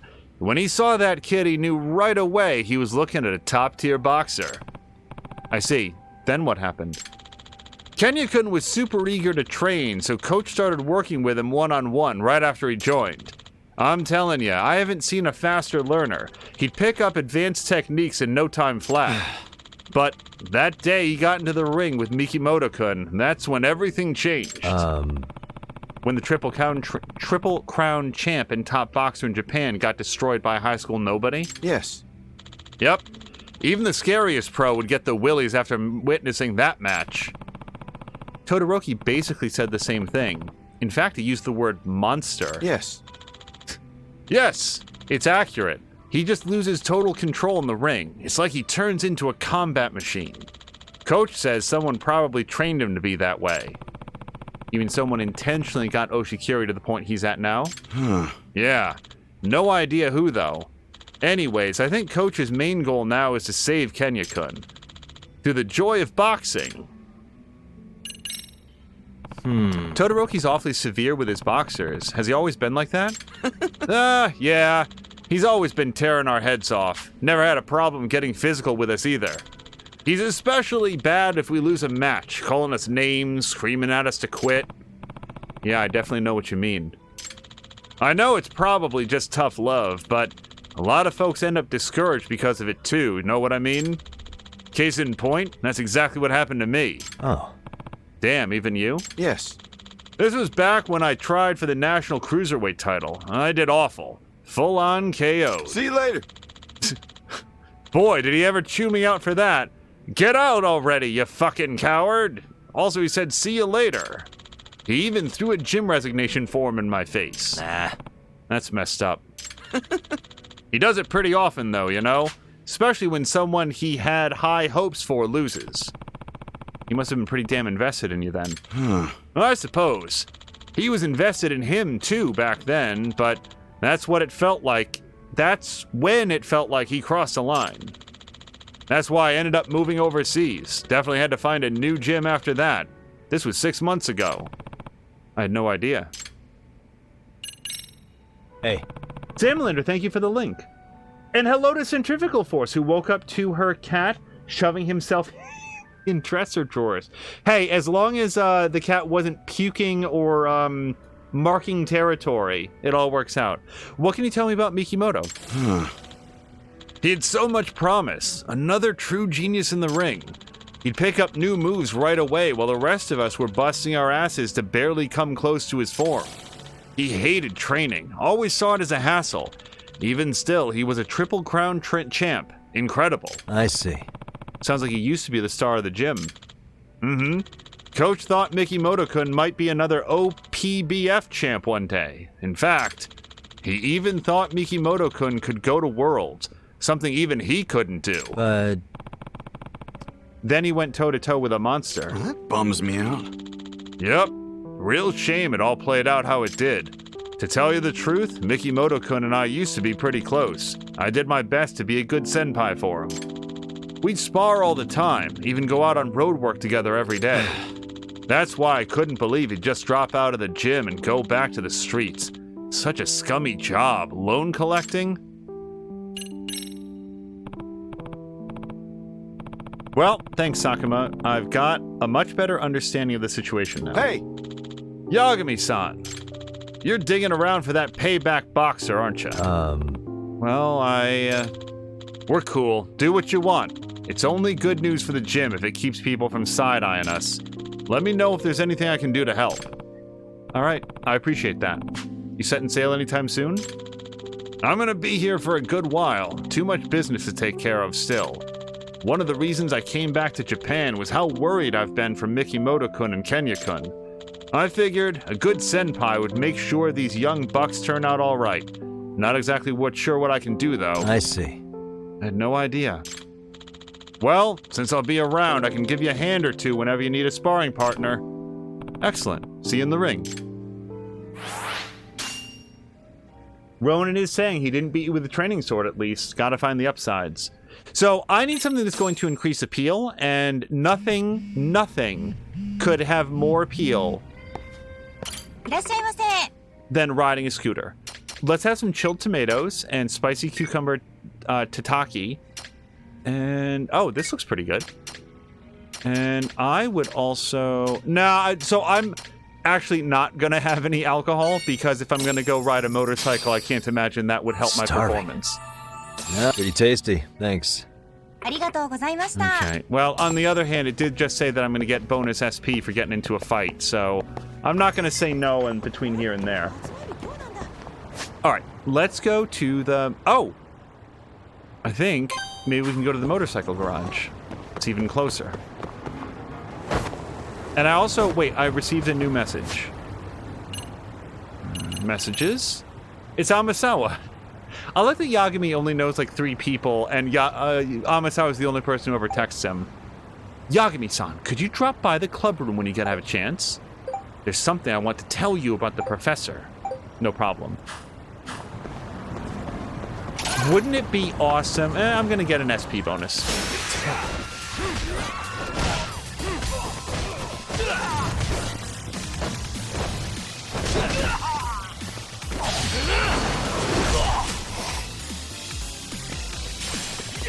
My favorite conceivable outcome to the professor storyline will be if Amasawa herself is the professor. She's the one who set it all up because she knew one day there would be an investigator cunning enough to uncover her ruse, and that's Yagami. That's what he's brought to her life. Similar to saying, now I want waste. Yakitori.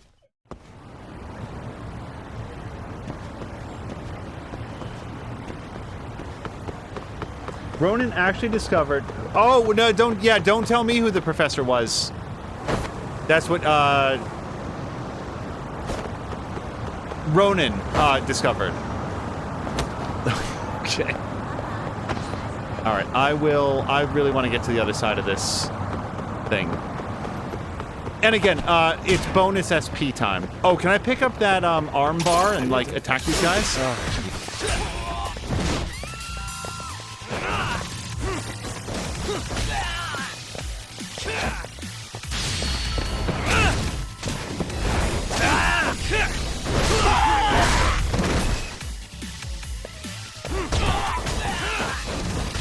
Yeah, and the crystal shard is filled with all sorts of like really, really poorly executed stuff. Like, I heard for years how good the Admiral Thrawn trilogy by Timothy Zahn was.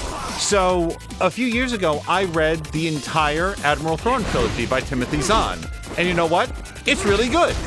I don't know how much, if any of it, is canon anymore. Probably none of it. But the good news is it doesn't matter. It's a really... it's a good story in which the characters that you know and love from the original Star Wars trilogy go on about additional adventures and encounter a really smart, cunning, thoughtful, interesting arch nemesis who's not just another guy with a lightsaber, who fights with his intellect and his experience more than anything else, who has a sort of a very broad view of the different ways in which warfare can be conducted.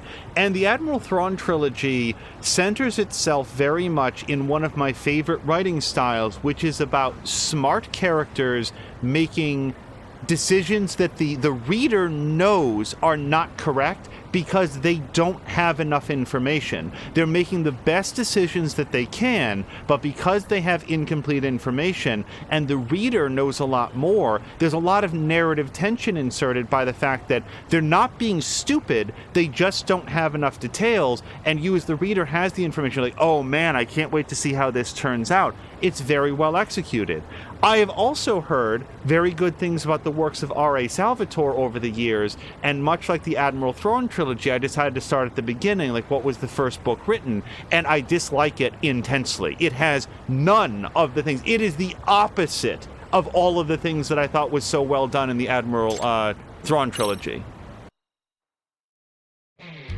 It's about bonehead, fall-off-log, stupid characters who accidentally luck out into outrageous success over and over and over again with absolutely no narrative tension to it whatsoever.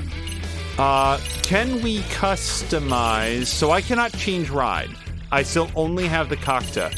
My memory says that we have upgraded as much as we can, with the possible exception of upgrading the horn. There we go. So I can, like, drop almost 20,000 yen on a giant horn, but it doesn't seem to impact my stats at all.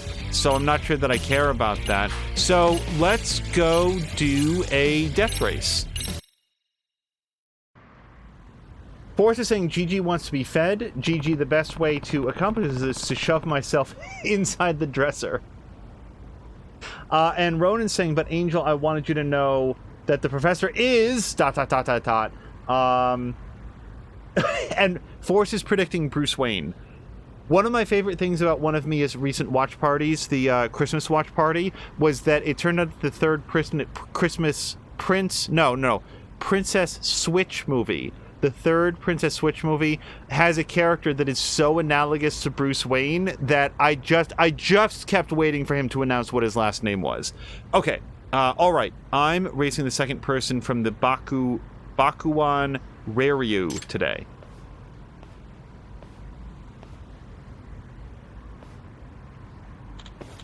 So, Yagami, you decided to show up today. He's one crazy dude, isn't he, Shingiku?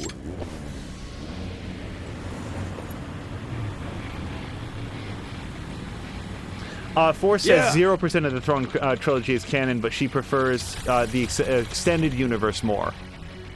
They should make it canon. I thought it was really well done. I'm gonna send this Yagami asshole to hell. I'm Shingiku, the fastest racer in Ibaraki. Ibaraki! Grrr! I've been riding wild bull since I was a kid, and I got balls of steel to show for it. Come and try to find me if you're brave enough. Quit your stalling. Let's do this. All right, bitch. I'll have you crying soon.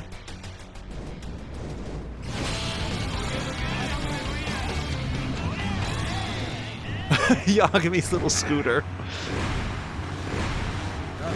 Won't it be great if the other vehicles that Yagami can get are just different scooters? Like he never gets a cool. Oh, whoops. Sorry, I need to remember to guard.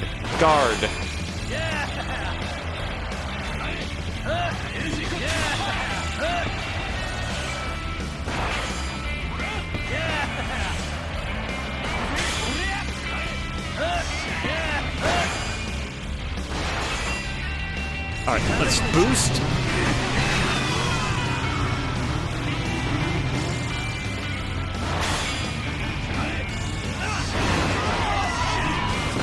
Get him. Oh, I got firecrackered.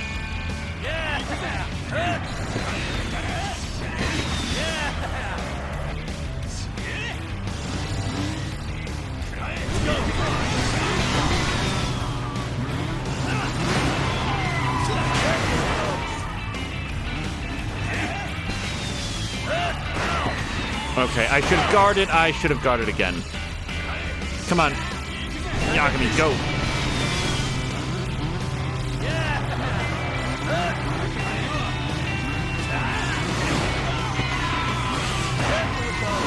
Okay.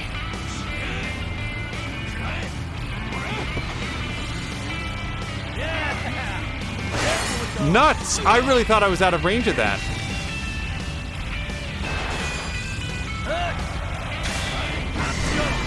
Okay, if you're looking at that and thinking, what the fuck did he just do? I don't have any defense against that. I just went directly into the wall.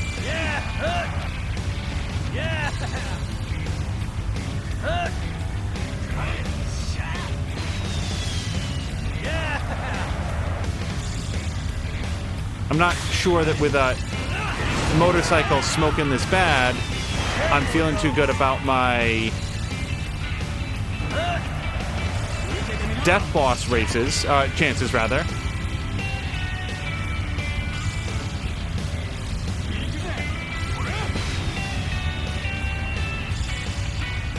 Okay, that's me guarding for too long.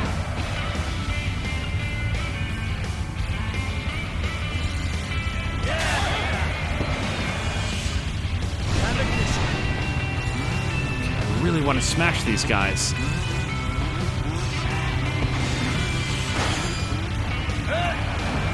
Get him! I promise I was squaring, and I feel like he did a slide instead.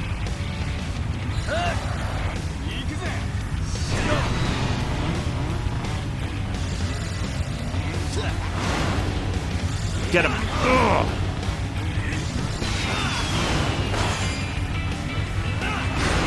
Okay, finally. I also read, there was one other extended universe book that I read in Star Wars that I think was supposed to take place after, very, very close after Return of the Jedi. But the only thing I really remember about it is that I want to say that it involved going to a planet of a lot of dinosaurs or something. Sorry, not actual dinosaurs, but basically sauropods dinosaur-like creatures that were force-resistant or whatever. I didn't really cotton to it very much.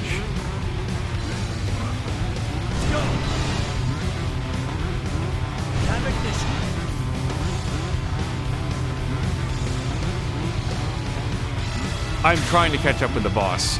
He's very far ahead.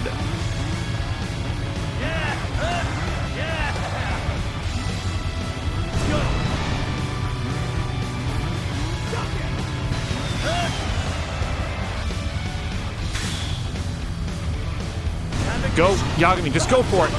Yes! Okay. Wow. That actually worked out okay for him. Ronan is calling out Yagami the Drift King. He drifts with a tremendous amount of stability. Yay! Even the guys in that guy's crew are cheering for Yagami. Ah! Yeah! Hell yeah! No way. How did I lose to a wuss like you? Angel's trying to downplay it so that we won't know. He dresses up like Luke Skywalker fighting dinosaurs every night. I 100% would. Here's the trouble with dressing up like Luke Skywalker, though. Isn't it just like a black robe? From like Return of the Jedi on, isn't it just like... I feel like Luke Skywalker cosplay would be a lot easier than like Diva cosplay. Well, I guess you got me this time. Oh, sorry, I should have done his voice. Such as it is. I've heard that the voice actress who plays Diva is getting into NFTs, like voice NFTs, just like Troy Baker. That's a decision that a person could make, technically. The rule is absolute, or don't you remember? Yeah, I'm one of your brothers from here on out.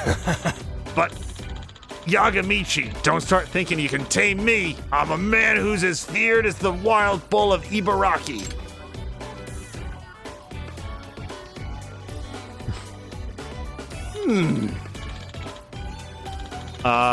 First Matabi and now Shingiku. I think he might actually make it all the way to the top. There we go. Hey, we got level 4 appeal. I think we can now go do school dances. We're not going to do that right now, though. I want to do more motorcycle races. It's been a long time coming. Oh, hold on. We got a new message. I bet it's Amasawa.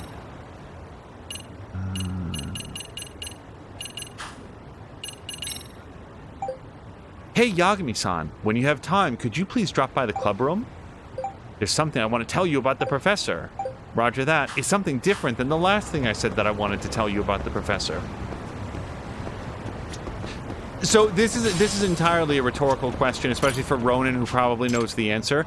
How do you think, like don't tell me, but how do you think you get different rides? Because it's not like a blacklist race where I get the pink slip after defeating them.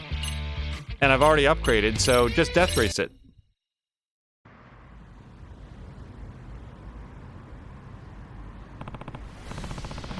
If you lose, you start doing what I say. You got that? Oh, man, a few words.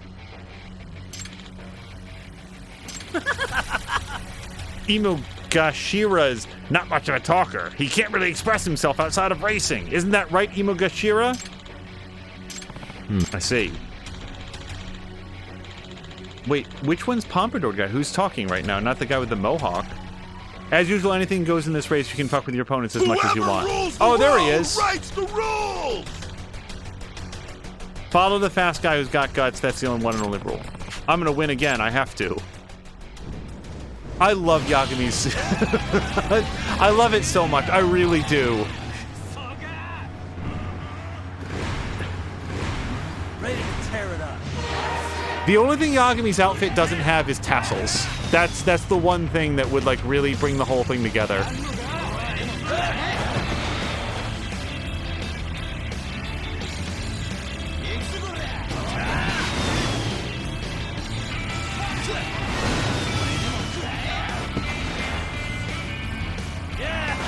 Oh! Sometimes they throw out the fireworks and they're like right in your face, so you don't have time to... Like, by the time I see them, it's already too late.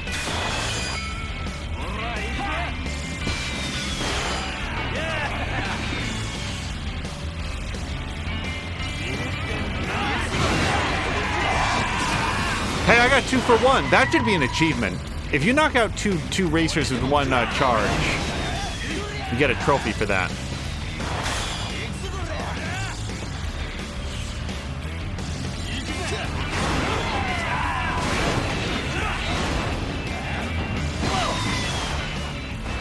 Oh, did everybody see that they're making a Shenmue animated series? I think that Azric was the first person who pointed it out. I guess my question is, are they going to finish the story? Like, are they going to advance the story beyond whatever's in Shenmue 3?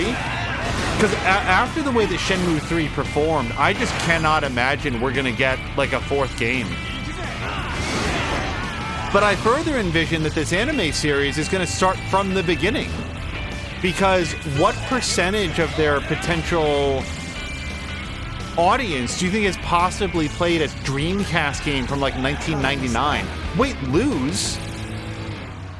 I don't actually know by what criteria that I lost, but let's retry.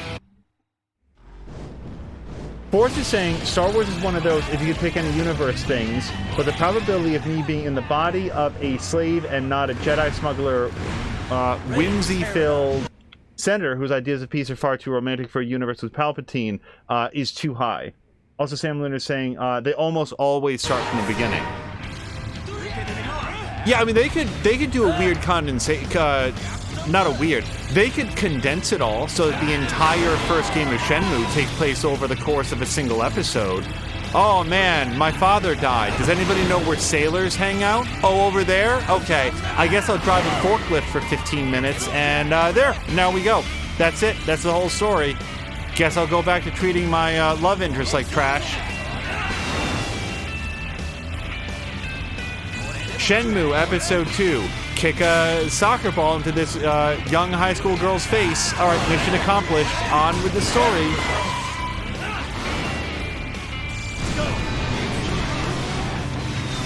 Last time I was banking up a whole bunch of boosts with the expectation of using boosts once I got to the boss.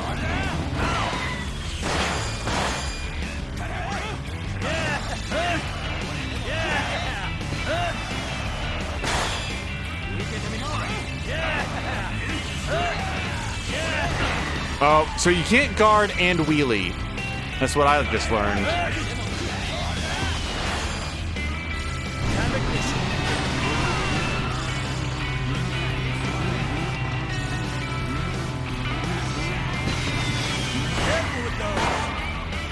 So I got hit by the first one, and then I couldn't guard against the second.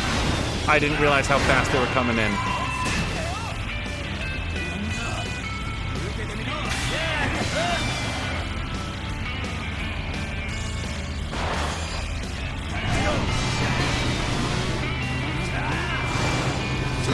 Arrgh. I have to assume Ronan was better at this.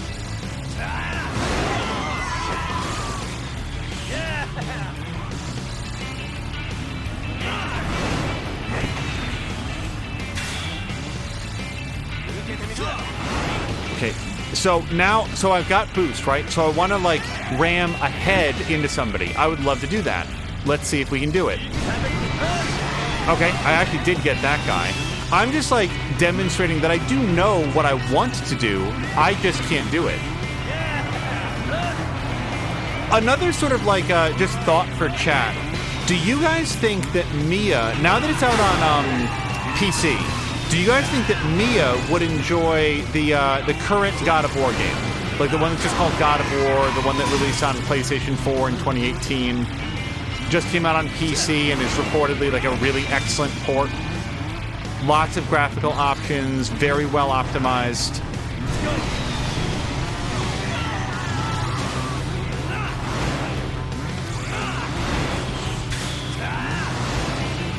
Jet the man against the wall. All right.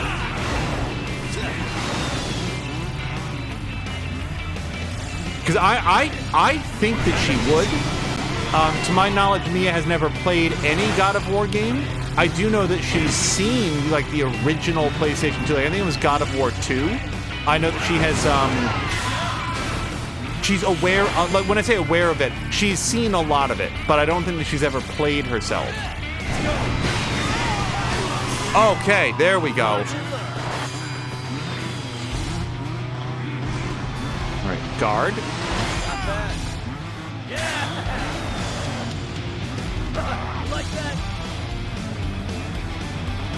Wouldn't it be amazing if one of the, if Yagami at some point could, name one of the cats Gigi or Lenny? If we ever get that option, let's, resolve to do it.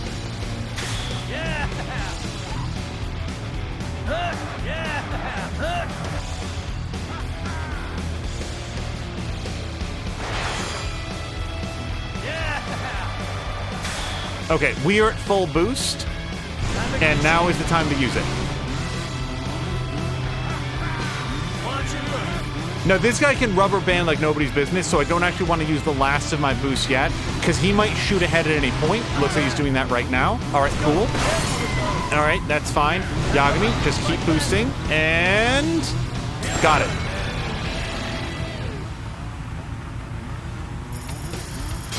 Force is saying, I have a feeling that Shenmue anime will do about as well as the Shenmue games. So far, so good. So only good. And then says, Shenmue anime is just 30 minutes of real-time wait outside a hairdresser waiting for it to open. That really would prep people for the actual Shenmue experience, wouldn't it? At least Shenmue 1. Force says, I think Mia would love the carnage based on her letting a little boy... fall in a frozen lake. I adore Mia engaging with narratives like that. I really do. Okay, so Emo... No, I'm hiccuping. Emo Gashira says exclamation point. Force is also saying Gigi might not be much of a help as a crime-fighting partner, instead seeking respite under a drain. Under a drain or in a dresser? Does he climb up under the sink or something? The rule is absolute, so you do what I say from now on. Got it? Oh, nice. He's happy. Can I take that as a yes? You're a hard guy to understand, but I'm used to it by now. Okay, I think that might be the last boss for this, like, group. Yeah, this firework guy, I don't like him. Hot, hot, hot. Grumpy's got a lurk. Grumpy, thank you so much, and I hope you have a great evening. Thank you for the lurk. Drienne, oh, hold on, I'm not going to be able to talk about this. Well, I'm next. What? I'm not one to let the other guys settle shit. Next race, Junpei Hanasaki's taking you on. Exclamation point. Forrest is saying he's the daily bathtub inspector. GG is. Finally, race with Hanasaki. I'm gonna make it a night no one will forget. Yagami! You wanted to talk to us? Ask us anything, brother. We all swore loyalty, right, Emo Gashira? I like his smile. I really do. I wanted to ask about Bomber. Bomber-san's fireworks are pretty spectacular. They're not just cheap junk. That's totally wild! So I physically cannot do his voice right now. I've actually had a little bit of a sore throat for the last day or two. It is the only symptom that I've had, but in fact, riding your bike through the sparks and explosions of Bomber-san's handcrafted fireworks is freaking awesome. Really gets you hyped up. He's remembering it fondly. When I ride with Hanasaki-san, I get all caught up in the lights and the heat. Is he vibrating? He is. I just love thinking about it. Damn. Okay, I need him to stop vibrating. Whoa! Okay, well, I'm not going to say that aloud. You can all read it for yourselves if you choose to. There we go. Okay. I see. Be that as it may, it sounds like it's going to be a dangerous race. Anything else I should know? Nothing else, except I know he likes sushi, tempura, and soba noodles. I don't know what soba noodles are. Oh, he's got a huge mole on his ass. I saw it when I went to the hot springs with him. Okay, TMI. Anyone got anything useful? Oh, Imugashira says something. There's his great love. Huh? Hey, Imugashira, you got something you want to share? Hanasaki-san is in love. Huh? In love? The bomber? I don't know with who, but he's got the eyes of a guy in love. You know how he sometimes stares far off into the distance? Here. Embarrassing, really. Is this the I'm embarrassed on his behalf pose? Seriously? Kind of hard to imagine that kind of thing with the bomber. Yes, and who knew Imogashira would notice it? Oh, that's Matatabi. Surprise all around today. Hey, I enjoy the occasional shoujo manga. Hey. So where should I go to find Bomber? He lives on the riverbanks of Ichinjo. The riverbanks? Why is that surprising? Yeah, his family disowned him when he joined a gang, so he has no place to go. They're proper Edo-era fireworks-making family and all. And Bomber never has any savings. All the money he gets from shakedowns, he spends on fireworks. Well, that does sound like a true Edo guy. They were notorious spendthrifts. What? Wait, spendthrift? Isn't that... I thought spendthrift meant that you don't spend a lot of money. Spendthrift. It was like a penny pincher, it's like a teetotaler with alcohol. No? Spendthrift? Now I'm all turned around inside my own head. You know the homeless camp near the South Sakura River Street? He lives close to there. Guess I'll try to find out who Bomber's in love with. That info should come in handy if I try to make him turn over a new leaf. Marinda, hello to Marinda, who says spendthrift means that you spend a lot. Okay.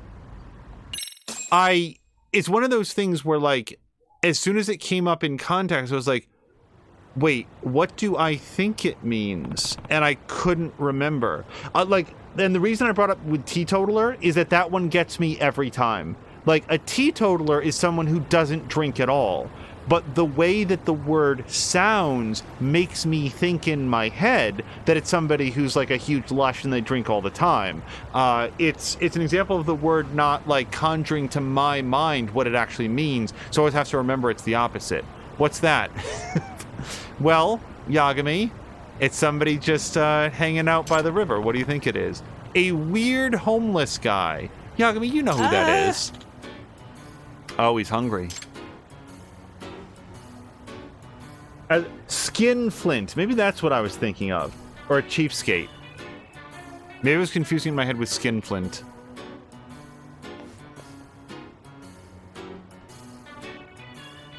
Here's the thing, like, this guy looks like he's pretty strapped. Like, he looks like he's, like, all built of muscle. You if you don't have, like, any body fat on you, you get hungry and, like, physiologically crash real easily. That tends to happen on Survivor. Like, these people go on and they've, like, done a lot of exercise. They're in super top fit shape. And then they're given, like, half a cup of rice and they just, like, collapse. Like, they don't have enough calories to power all that muscle. He woke up. Huh? Oh, shit. It's already time. No place to sleep, but a smartphone in hand. How does he afford that? Well, I mean, Yagami, don't get too judgy, because a smartphone helps you get a job sometimes more than a bed does. Although I've heard that, like, if you don't have, like, a stable, like, an address, that is also a huge impediment to getting any sort of job. That was close. I was about to sleep through the meeting, says him. He's gonna meet someone. I should follow him. Wow, I wasn't expecting a sneaky mission. Right, let's go. Let's tail the target.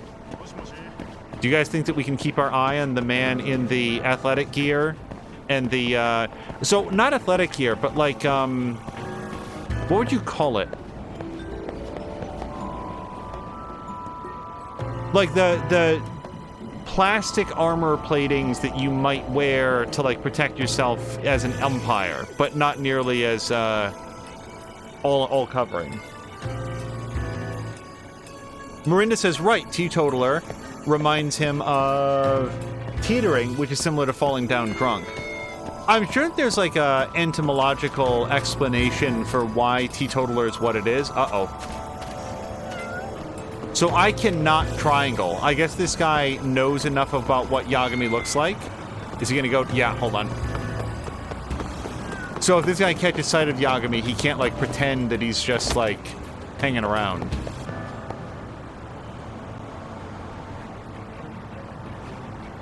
Similar thing, so you'd say that I'd win at Survivor. Like, legit, you would have a better shot than somebody who spends all their time in the gym. Like, for real, it's a real thing on Survivor. And Samlander, I bet that you do better than you might think that you would do. Who was it? Ciri? Am I remembering the name correctly? Cirie? Is that her name? Where, like, her big story, like the big, like, thing about her as a Survivor contestant is she really loved Survivor. She loved watching it. And, like, friends and family were like, get off the couch, do it, go apply. And now she's like this massive fan favorite. I believe that she is, if I'm remembering my Survivor lore, and I am not a Survivor expert, I don't, like, know that much about it, but I believe the thing with Ciri, again, assuming that I'm remembering her name, is that she's never won the game and she's never been voted off. I think that she's played 2 or 3 times. On, I believe, 2 occasions she made it to the finals and then lost in a vote against whoever did end up winning. And then in what I understand to be her most recent appearance, Ciri, like, there was this advantage getting where enough people played various forms of immunity that the only person who could be eliminated was Ciri. So she was removed from the show with 0 votes having been cast because she was the only person who could eligibly go home that week. That's... Hiyori-chan! It's Hiyori-chan, obviously. You've been waiting long? No, I just got here. Just like Imagashira said, Bomber's got a girl. Nah. But man, talk about opposites attract. You look so cute today, like an angel, and sweet as candy too. Tee-hee-hee. Aw, Junpei-kun. Aw, you're even more cute blushing. Your cheeks remind me of cherry juice. Huh? This is nothing like how he acts in the gang.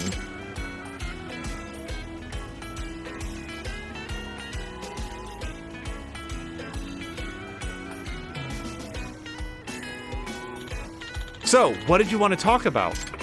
Well, it's about what I said on the phone. Oh no, is she gonna break up with him? But that was a joke, right? I'm sorry, but it's true. Hold on a sec.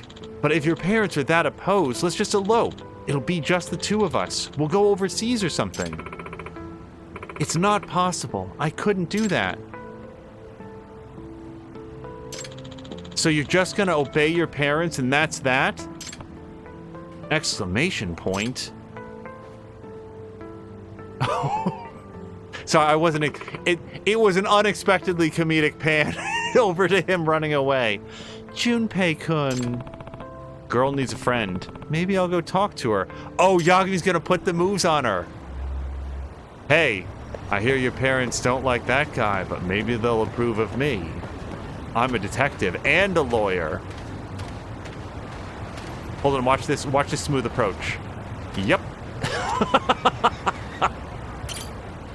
I couldn't help but see you over here by yourself. Excuse me. Got a minute? Huh? Who are you? It's Yagami. I'm with Made in Heaven. Oh, you're one of his gang friends. I heard you fighting with Hanasaki earlier. Do you mind if I ask what's going on there? What? You might be glad to know I'm thinking of asking him to quit the biker gang. Wait, really? But...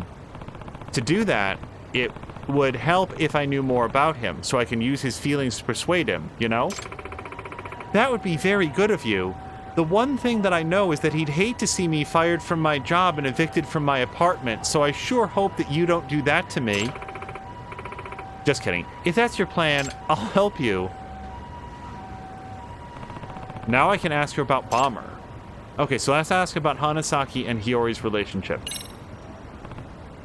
Okay, well, what's a proper... That's a direct question. What's a proper girl like you dating a motorcycle gangster? Yeah, here's how I might have phrased that, if that's what I want to get to. So what first brought you two together? Tell me the story. Like, not why are you with that guy? What's a girl like you with a guy like him? About half a year ago, Junpei-kun saved my life. I was surrounded by a bunch of scary-looking guys. Then he showed up and scared them all away. Oh. Yeah? Sounds like him. I took him out to eat as a thank you, and pretty soon he asked me out. Where did they go to eat? I've seen his dress code. What did you like about him exactly? I mean, he's just so cute, isn't he? That guy? Cute? Hi. Yes. And despite his appearance, he's very romantic. He loves flowers, and we talk about them all the time. We wanted to go see an enormous flower garden together someday. Huh? Bomber talking about flower gardens? Hard to imagine, isn't it? But he's very well versed in all flower types and what they're symbolic of. I was so looking forward to the day when the two of us could go on a picnic to a big, lovely flower garden. But that was an impossible dream because our love was forbidden. The story is really taking some wild turns. Weird Science is a weird movie, and it's been a while since I've seen it. But spoiler alert for the 1980s like pop culture phenomenon movie Weird Science, starring Anthony Michael Hall and probably others. I really, really like at the very end when one of the motorcycle freaks is like, hey, don't tell anybody about this. I got my like substitute teaching job to worry about. I was really like that. And that actor was in a ton of stuff. I don't know if he's still active today, but I think he is. He has that like, if you ever look up that actor, forgive me if this is incorrect information, but he was in like Weird Science. He's been in a ton of stuff, usually playing some sort of like a Hills Have Eyes style cannibal or something like that. And I guess he was born with a particular medical condition that causes him to like not have hair, and he has an unusually shaped head and stuff like that. But he's like emotionally, psychologically, like intelligently, just perfectly average, just a regular guy. And he got into acting because he has that like super distinctive look. He's been active for years, done a ton of roles. I'm sort of thinking about that because this guy is all like styled up as a motorcycle biker, but it turns out that he likes flowers and stuff. He's a regular person. What did you mean when you said that your love was forbidden? My parents are worried about their reputation. They're members of the Diet, and that would be a huge scandal if the public knew their daughter was going out with a biker. So the only reason I know anything about what this is that in the first Judgment game, I want to say that Diet is like a major political party. And I assume that that's a factual thing in Japan. I don't know. But in the first Judgment, like, Diet was brought up a whole bunch. And I think it was in, you know what? I think it was in Persona 5 as well. That Diet, maybe that's not Judgment. Maybe it was like Persona 5. But like Diet is like a major political faction or party in Japan. So that's what's meant by that. I believe. It's probably incorrect. I don't know what I'm talking about. I see what you mean. I resisted, but my parents got even stricter with me, and I couldn't see him as much. But on nights when we couldn't see each other, I would look down on Ichinjo from my balcony and I would feel his presence. I could see colorful flowers all across the land sprouting up from the nightscape, and I would know his feelings for me were growing with them. Does that mean... Don't tell me these flowers are... Oh, the fireworks! Yes, the fireworks he pops off everywhere. It's a message of love he sends to me when I look down from my parents' high-rise apartment. He said to me, if you can't fly away from that cage of yours, then I'll have to grow beautiful flowers for you. Look down and you'll see your own gigantic flower garden, and I'll be down in it, waiting for you. He really said that. Isn't he romantic? Seriously? I can't believe there was actually any meaning behind the fireworks. He was fulfilling our promise, don't you see, to go to a flower garden together. Well, I definitely learned something unexpected about Bomber. You know, I noticed Hanasaki was angry earlier. What was that all about? Oh. I told Junpei-kun that I couldn't see him anymore. And why's that? You two were already dating in secret, even with your parents opposing it, weren't you?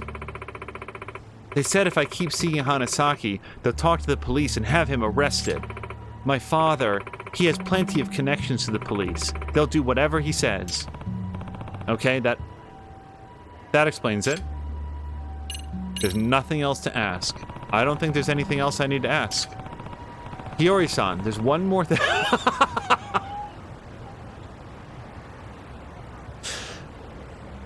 The menu option says there's nothing more to ask. Then Yagami thinks to himself there's nothing more to ask.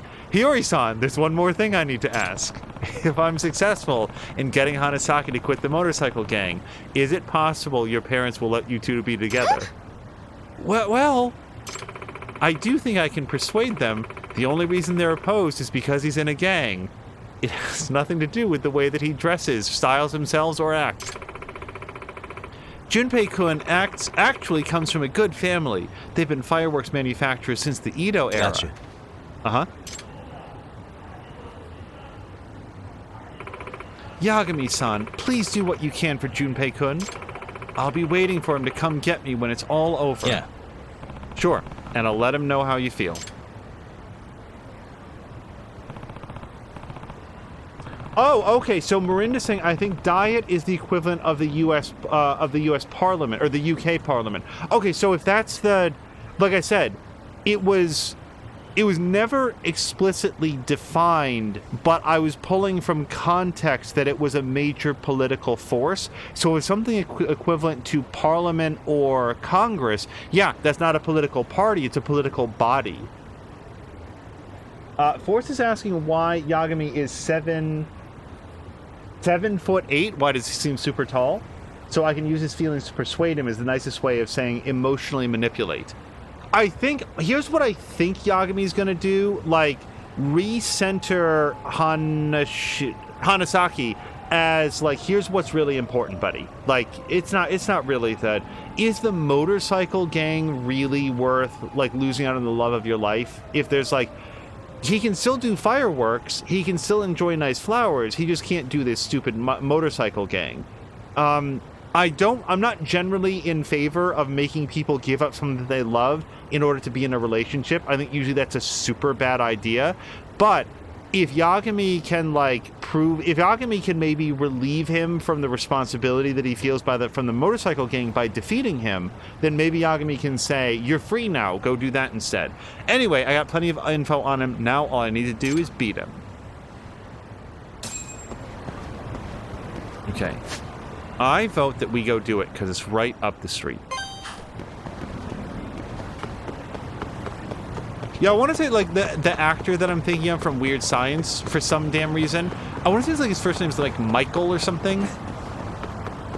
I don't remember. Oh, also, like, he might have been in, like, Texas Chainsaw Massacre or something. Like, he's been active for, like, 1 billion years.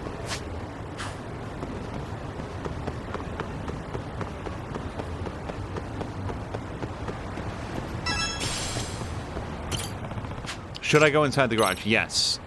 And still, no upgrades, no new rides, so we'll just hit Death Race.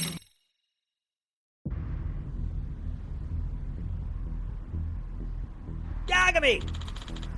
You ready for this? Yeah. Yep, of course. But let me confirm with you, Bomber. If I win, you'll do everything I say, right? Yeah. No argument there. The rule is absolute. Whoever wins is the better man. That'll never change. Great. You guys watch. I'm gonna throw out a fucking inferno of fireworks tonight.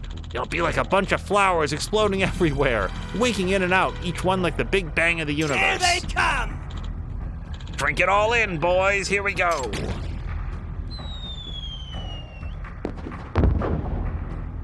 Ronan says you can be a criminal and risk your life to be with this young, or go be with this young woman who's actually putting up with your nonsense. He's raving as usual. I don't really remember his voice. He had, like, a very smooth delivery.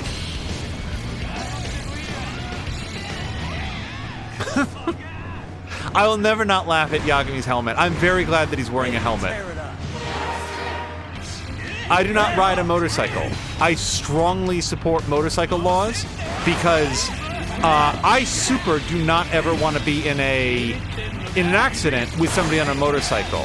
If it's to happen, I don't want their life on my conscience. I don't want their injury on my conscience, but I definitely don't want their life on my conscience.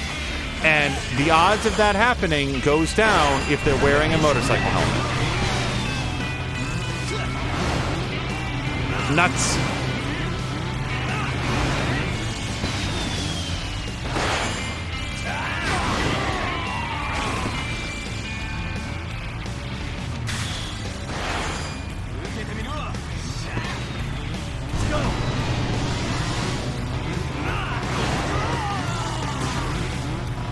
Also, I'm pretty sure that it did happen and that I shouted it out when it did, but Sam Lander did put his YouTube channel into the chat, yeah? I just want to make sure that he heard that and did it. He doesn't have to, but I like being able to shout people out. Oh, I thought I was far enough away.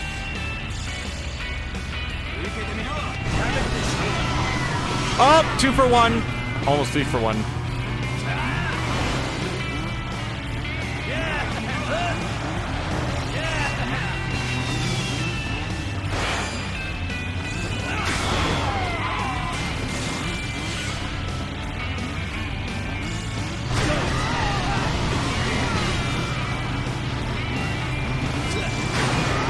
Get the, yeah, other side now.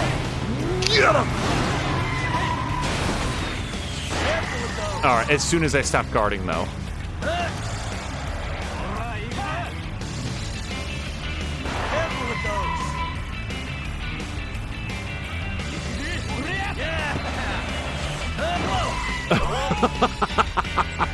Oh, don't try to do too much in the way of oh, bullshit!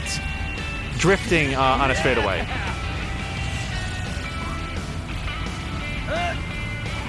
Okay, I don't want to lose it, so we'll probably have to, like, charge ahead here. Just trying to line up a good... Hit him! Arg!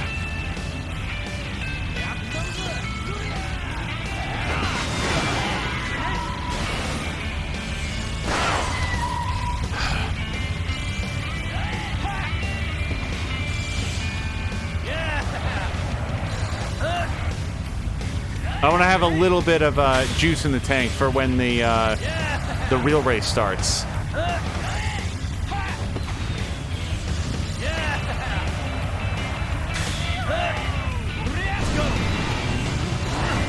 Damn it!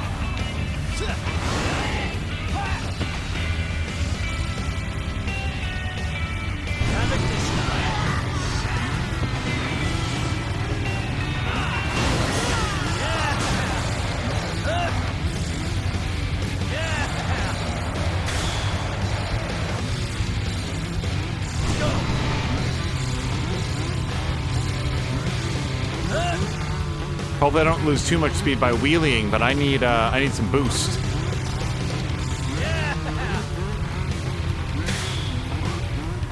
Also, I can't see chat right now because I had to keep my eyes on the road, but I want to say it was yesterday in...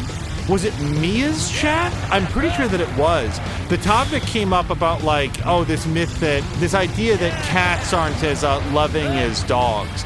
And I mentioned in chat that Pushing Up Roses is a YouTuber that we like to watch a lot. She does... I have to say that I was a big fan of her, like, various TV retrospectives and gaming content. And more recently, she's been doing, deep dives into Murder, She Wrote specifically, which, you know, isn't necessarily the show that I like the most, but... Oh, hold on. Cutscene.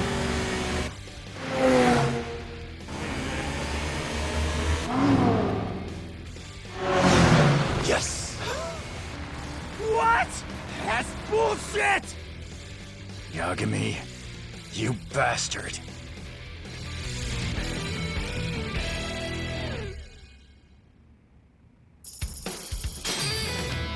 But what I was going to say is that the reason that I'm bringing that up here is that Pushing Up Roses tweets pretty commonly about what a fantastic emotional support animal her cat Basket is. So, like, anyone that thinks that cats are more standoffish... Oh, and you know who else does as well? Kimberly Wallace over at Game Informer. Her cat Pancake. Oh, and you know what?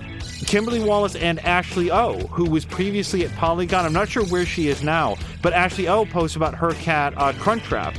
These are three people that are just like, and much like Centrifugal Force, like, they love their cats and their cats love them. And they're always posting about how when they're feeling down, when they're sad, when they're stressed out, whatever it is, their cats are there and seem to, like, know and sense that and make them feel better.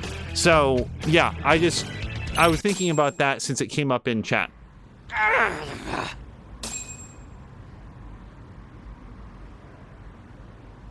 Also, Sam. Oh, yeah, and Sam Lander did post the link. Force is saying, pushing up roses, that's the name I haven't heard in a long time. And Simlander says, cats love differently. Yeah, very true. Dogs want to, like, I don't know, like, lean up against you, and cats can, like, sometimes, before I click on this, sometimes cats are, like, nearby cats. Like, they'll be right next to you. They don't want to necessarily sit on your lap. Like, we've had a cat like that. They don't want to sit in the lap. They don't want to, like, but they want to be nearby, and they love to be petted, and they love to, like, interact. But they just want to be, like, close, but not, like, on, the way that a lot of dogs like to, like, pack animal with you. Force is saying Gigi's a zip code cat. Hey. As promised, you'll listen to my orders. You'll do whatever I say, right? Yeah. I'll honor the rule. Ah! From here on out, the Bakuan Raryu is yours to command, Yagami. Hooray! We have a new boss. By the way. Okay, right off the bat, I need one thing. Something I need you to do. Huh? What is it? Anything you say. You'll quit the biker gang today. Huh? What? In other words... Bakuan Raryu doesn't need 2 leaders. What? No way! Come on, Yagami, you gotta think this over. Hold on a sec. I want to keep racing. I gotta keep planting fire flowers in the dark. Hey. Oh, because it's all for... Yagami, don't call him out in front of everybody. Like, you can have this conversation privately. It's because it's all for Hiyori-san. Huh? How do you know that? Hanasaki, think about this. You really want to lose Hiyori-san just for this gang? You'll have to break up with her if you stay in this life. Yagami! Did you only want to beat me because of her? Hanasaki, go to her, man.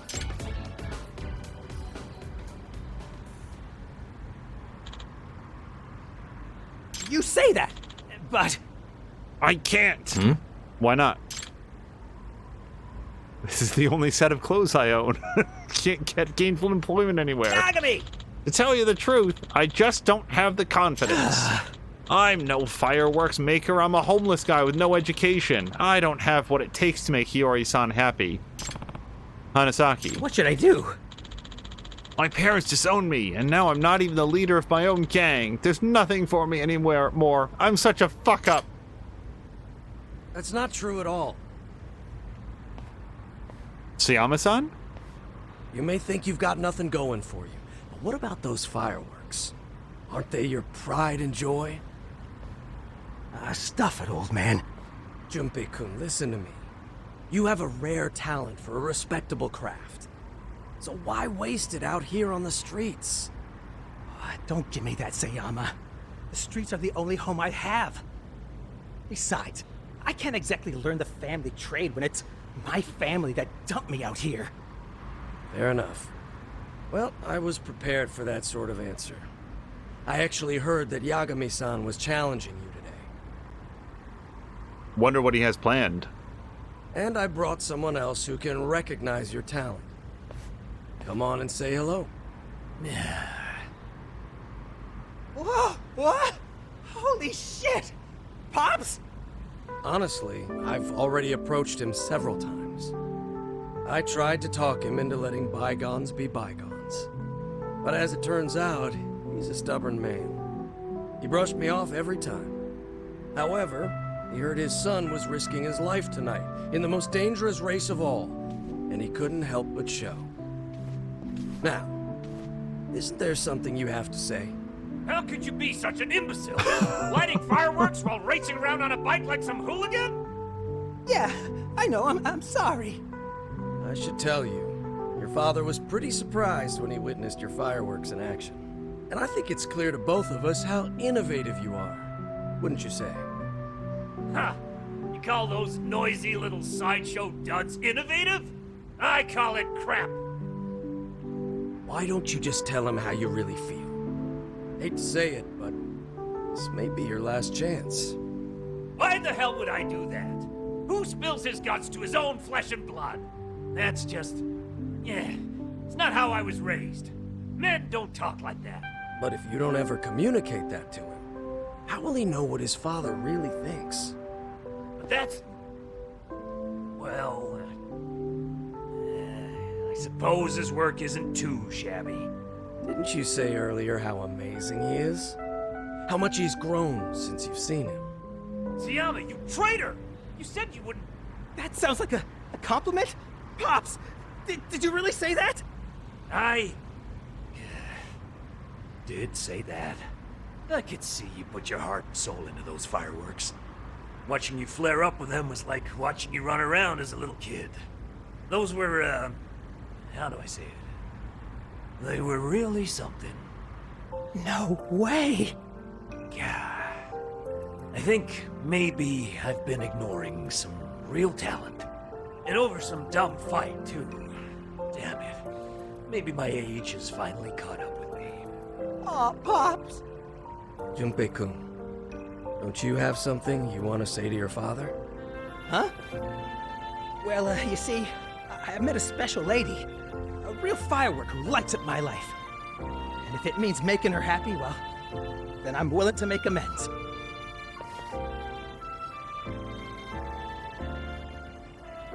I'll even quit the gang and live clean!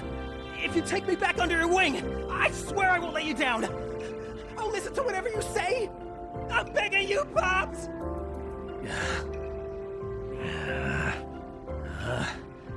Well, when you put it that way, I suppose I'll think about it. Does that mean we can be father and son again? That's what I said, you putz! Stop blubbering and haul it back home! Work. Yes, sir! Boy, I hope nobody else had a race plan for tonight.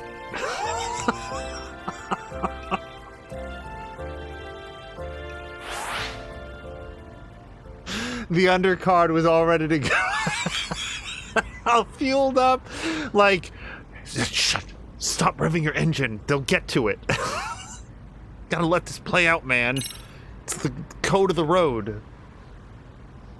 Yagami! Sorry, I just saw Sam Linder said as he stabs his dad to death with the armor during the hug. Thank you, Yagami. Yeah. You take care and give my regards to Hiyori-san. Yeah. Will do. By the way, I leave Bakuan Rei-Ryu in your hands. It's probably Rai-Ryu. Anyway, thanks.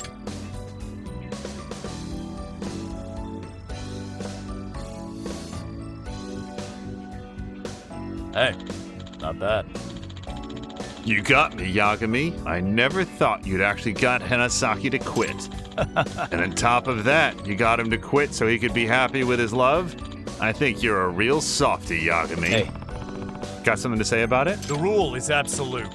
Nope. If that's what Hanasaki wants, I won't stop him. And besides, you ordered it, and the rule is absolute. Great. Yagami! You mind watching my special show before I leave? What was that? Your special show?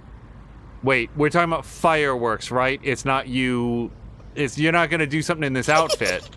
I was saving it just for the right occasion. Tee-hee. Hey. What are you doing? Hiyori-chan! Look how much I love you! Is it going to be a giant firework of her face? Oh, okay. That's sweet. Huh. Man, you really are a romantic guy.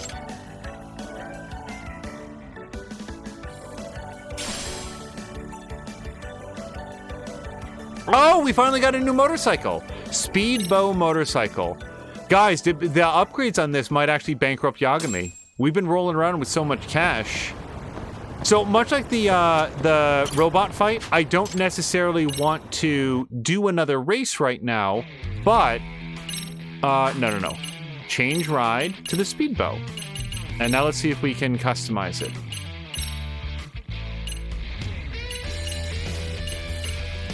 Yeah, we might as well start here. So we're gonna lose a little bit of handling, but we gain a lot of everything else. And now the body. Yep, that's a way better body. You can tell it's better because it's got the flames on it. There's like basically no other difference. But the rims, not rims, spokes, and the flames are on there. All right, the seat. Get a nice high backed seat. Nothing screams aerodynamic like getting that up there. All right, muffler. There we go. Horn. No, I don't care about the horn. paint job I don't care about, and decals. Okay, so he had enough money to have upgraded that. So the next time that we want to do motorcycle racing, Yagami will be set to go. Now, probably the last major activity that we want to do tonight, I did want to catch up with the skateboarding gang because we were making progress in like upgrading our skateboard and stuff, but then like I knew that the next time that we went it was going to advance the story, so I couldn't do any like off episode grinding.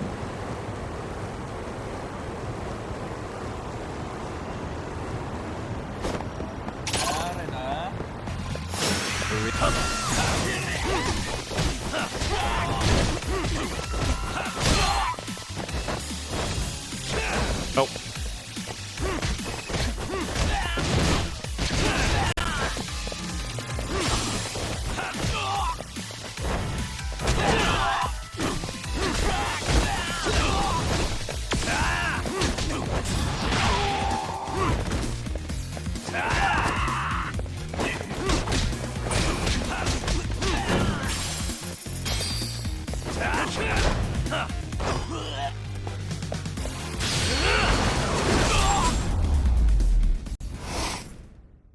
Really, guys? Yeah, for the last couple of days I've been getting a little bit of a sore throat, and I don't know if that's the voice work in here or the fact that the temperature locally has really gone down, and the colder it gets, the drier it gets in terms of like the air, so that can sort of like you know, make things less comfortable. I'm coming down a little something. I gotta say, like I said earlier, it's the only symptom that's going on, so it doesn't feel very COVID-y so far. Whoa! Was that an attack, or did that guy just fall?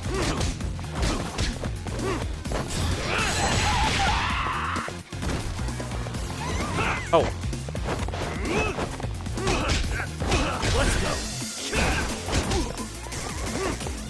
No, get the bike.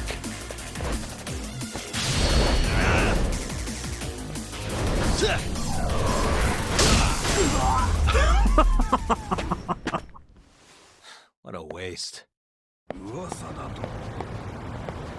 All right, on with the show. Yeah, so to catch up on the motorcycle club, the last time that we got some upgrades to the skateboard, including the speedy skateboard that Yagami is currently on, and Yagami had done a few other events, and then right when I was saying, oh, okay, I'm going to need to do some grinding to get to the next level of skateboard, so maybe I'll do that between episodes, so it's not just watching me do the same like set of tricks over and over again. Then the skateboard guy called up and said, oh, hey, Yagami, we need you to come by. So normally I wouldn't be a big fan of fighting this guy, but I'm actually a little bit short on funds. Like, we've spent a lot on the motorcycles.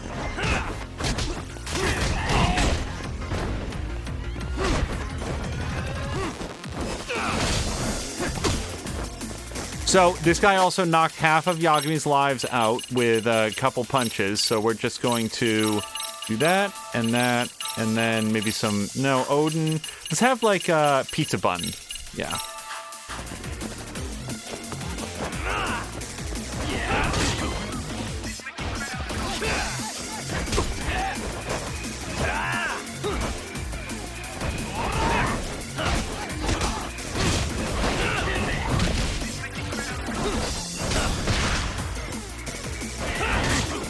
Okay, again, with the extreme amount of damage. Let's have a healthy, balanced bento lunch, and maybe a box set, and then some Odin. Oh my god! All of the lives. Yagami's just coughing up blood.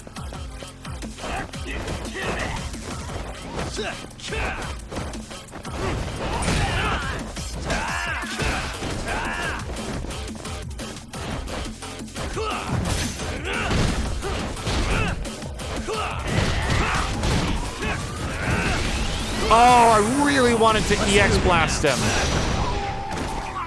Okay. Now I am the one doing all of the health attacks. Really, guys?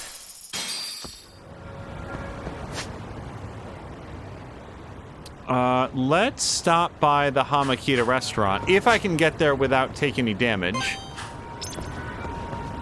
Oops.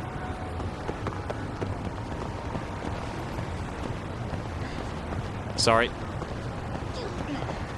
I think that Warhammer 40,000 would be a really interesting topic for them to cover on Philip and Colin from Kyber Shards have a podcast that they're doing called I Never Got Into That, and they cover various topics that one of them knows about, but the other one finds broadly unfamiliar.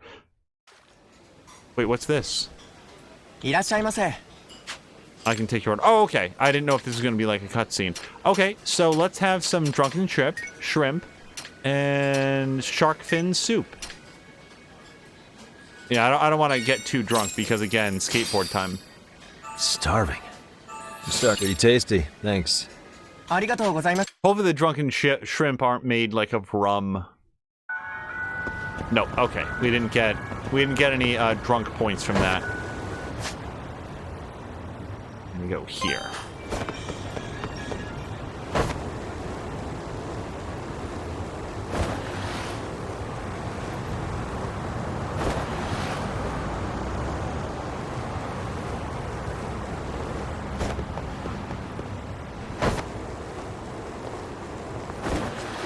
Oh, I wanted to go up the ramp. Okay.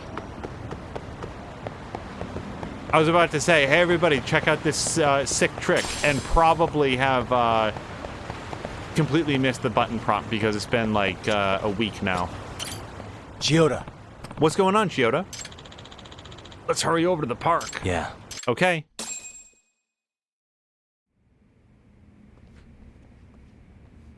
Oh, did they pull everything out? What the? Hey, they painted over our thing. Shikishima and his crew did it. Huh? They did? One of our guys who was practicing at the time tried to stop him and they kicked our asses. Bastards. Go. Hey, where did Shikishima and them go? They ran off towards Hamakita Park. We must have crossed them on the way here then. They're not gonna get away with this. I'll eventually get there where I can stop them. What are you planning? I'm gonna make them take responsibility. Oh, now it's hurrying. What? Hey! There's a lot of people talking about the Moon Knight trailer. I'm already gonna watch that. I'm not gonna watch the trailer. And that's nothing against people who did watch it. I'm just saying, like, I can't comment on Moon Knight because, like, I'm gonna watch the series, so I don't want to see a bunch of, like, pre-release stuff. Hey, who are you guys?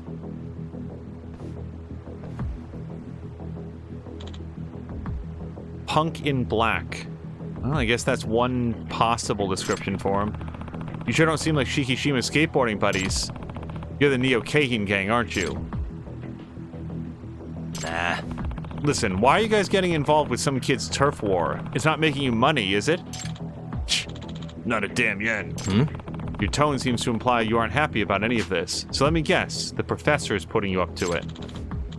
You sound curious, like a guy who wants to die.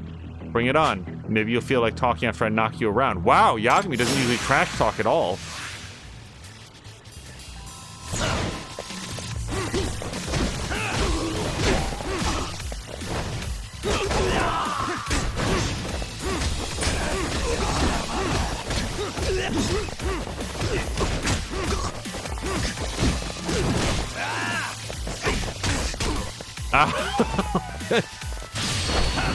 We'll do our EX getup.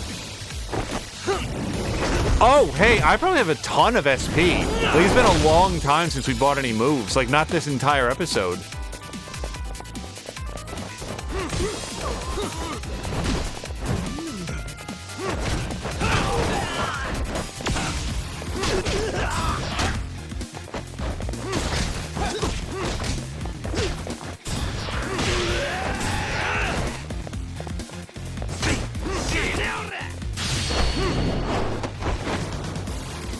Eventually, they're going to figure out that when Yagami goes down, they should probably stand outside of handstand leap range.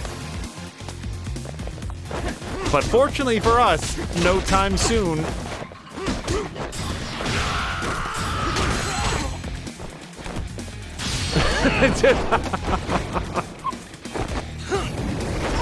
They're gonna have a big meeting after this. Guys, what did I tell you?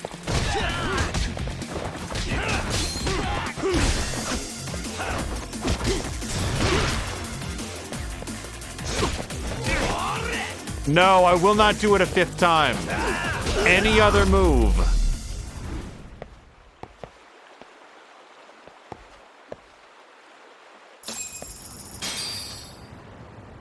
You also get a lot of money. Like, we got 20,000 yen for that. Okay. Damn it. Come on, guys. Let's gently jog out of here. Fuck. You've gone too far with the tagging here, Shikishima. What's this about? You doing this out of spite? For when you quit the art club back in middle school? You piece of shit. This is revenge, right? Because of some grudge? Say it already. Look at yourself. Huh? What? You're useless. You're just being lazy, Chiyoda. You know it.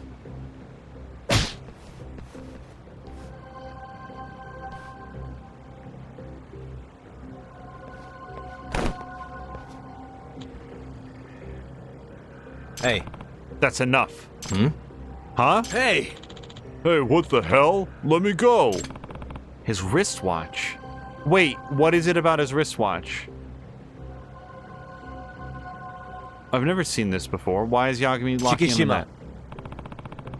I didn't notice this till now, but... Are you left-handed? You got your watch on your right wrist, so you must be. What? Is that a thing? Wait, guys? Left-handed people wear their watch on their right wrist? I don't. I'm left-handed.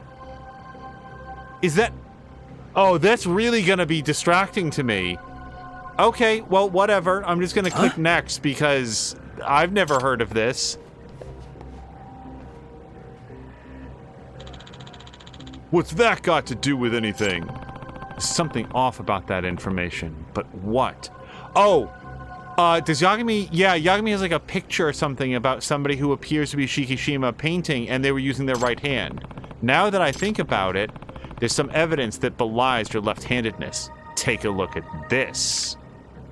Yeah, see? He's right there. It's actually it just highlighted. He's painting with his right hand. Check this out. It's all right here in this photo. This is Shikishima right in the middle of drawing over our piece. Take a closer look, Chiyoda. Shikishima's drawing with his right hand. Oh, now that you mention it. Hey, Mitsui. Yeah, what's up? You've hung around him long enough to know, right? Has Shikishima been drawing his graffiti with his right hand all this time?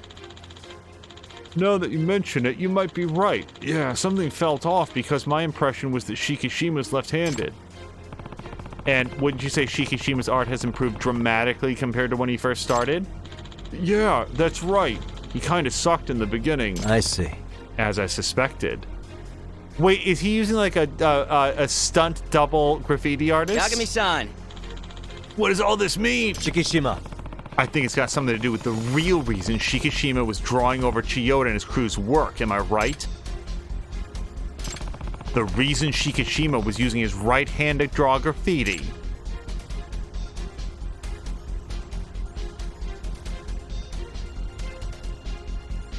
I don't fucking know. It might have been too long since we played. Was there something about his left hand getting hurt? Also, this says messed up by using his dominant hand, which I don't even know what that means. Let's go with left hand was hurt. Like, guys, I'm just letting you know, I literally don't know. This is probably the first time in, like, all of this game where I can't even eliminate one of them. But we'll go with left hand was hurt. I honestly don't remember if that was a thing at some point. Is he hurt his left hand? Yeah? Wait, but he punched him with his left hand earlier. Yeah, I haven't heard anything about him hurting his left hand. Oh. Well, well, I guess that's not it. The real reason was... I don't know why it would be a message to Chiyoda, so let's go messed up by using his dominant hand. I really don't know what that means in this context. His dominant hand is his left hand. Messed up by using his dominant hand? I don't know what that means. Maybe he messed up. Oh, he's not. This is also not it. Huh? How would he mess it up? Yeah, I guess that's a bit far-fetched. Yagami-san, please get it together. Okay, for real though, I was just kidding before. It was a message to Chiyoda. Chiyoda seems to believe that Shikishima was going around and drawing over the Blue King's artwork as a means of revenge. I can tell that Chiyoda and Shikishima have some sort of history, although I don't know what it's about. However, the fact that Shikishima was drawing with his non-dominant hand eliminates the possibility of this being revenge. In fact, it completely changes how we should view Shikishima's actions. If we do that, we start to see a certain message he was trying to convey through his drawings. I can't wait to find out. Like, I'm going to press X here, but I have no idea what Yagami is talking about.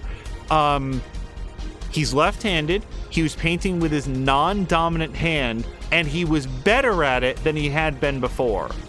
Huh? No idea. What message? Chiyoda. You mentioned that you gave up your dream of becoming an artist after the surgery on your right hand. Yeah. I did. Well, what conclusion can you come up with when you see that Shikishima draws with his non-dominant hand? And especially because you can see, right before your eyes, that Shikishima's improving day by day. I mean, don't tell me he... That's right. He's trying to show you that you can still create art with your non-dominant hand. Wow, Yagami, what a circuitous path to teach that lesson. He doesn't want you to give up on your dream of becoming an artist. That's the message he wants to get across. Isn't that right, Shikishima? Shikishima, But you've always had a grudge against me. Because I'm the reason you quit pursuing art. I keep telling you, you're lazy in the way that you think. Think deeper. I mean, it's true you're the reason I quit, but there's more to it. Shikishima. Are you ready to explain then? When Chiyoda joined the art club, I realized there's talent you can't beat, no matter how hard you work. Chiyoda started drawing in his second year of middle school. That's late for most kids, but he quickly surpassed me, and I'd been drawing for years. But he had such skill, such expression with color, and above all, he was obsessed with the craft. He would draw 24 hours a day, 7 days a week, without taking a single break. He was intimidating in every aspect. Figured there was no way I could compete. Yeah, I remember the more praise I got, the more you would sulk. Well, it was a big adjustment for me. When I was a kid, I was always the best artist. But anyway, I quit the club. I got over it and I started to think differently. I realized I wanted to see Chiyoda become an amazing artist. Huh? What? You did? Really? Yeah. Did you? I guess he said. Yeah, ironically, once I quit art, my interest in it grew even stronger. I felt like I was entrusting my dream to you. Shikishima. When I got into high school, I kept searching for a new dream, and that's when I heard that you'd quit drawing. But why? Just because some rehab after the hand surgery was too much for you? You're just gonna give up? The hell you are. You're just letting your dreams, you're just letting your guys use a stencil, and you didn't even create it. Your predecessor did. Wow. It made me think, wow, this is the guy who caused me to give up on my dreams? I thought he was a genius. You're useless. And you said it yourself, that you wanted to become an artist someday. Is that why you joined the Ichinjo Hounds? Huh. You got a problem with that? To be honest, I was scared, knowing there's a chance my hand wasn't gonna heal after rehab. It freaked me out. That's why I kept avoiding it. But I guess I can use my other hand if all else fails. If you can pull it off, I'm sure it'd be easy for a genius like me. Huh? Chiyoda. Listen, I'm gonna try to pursue it again. The dream you entrusted me with. Nice.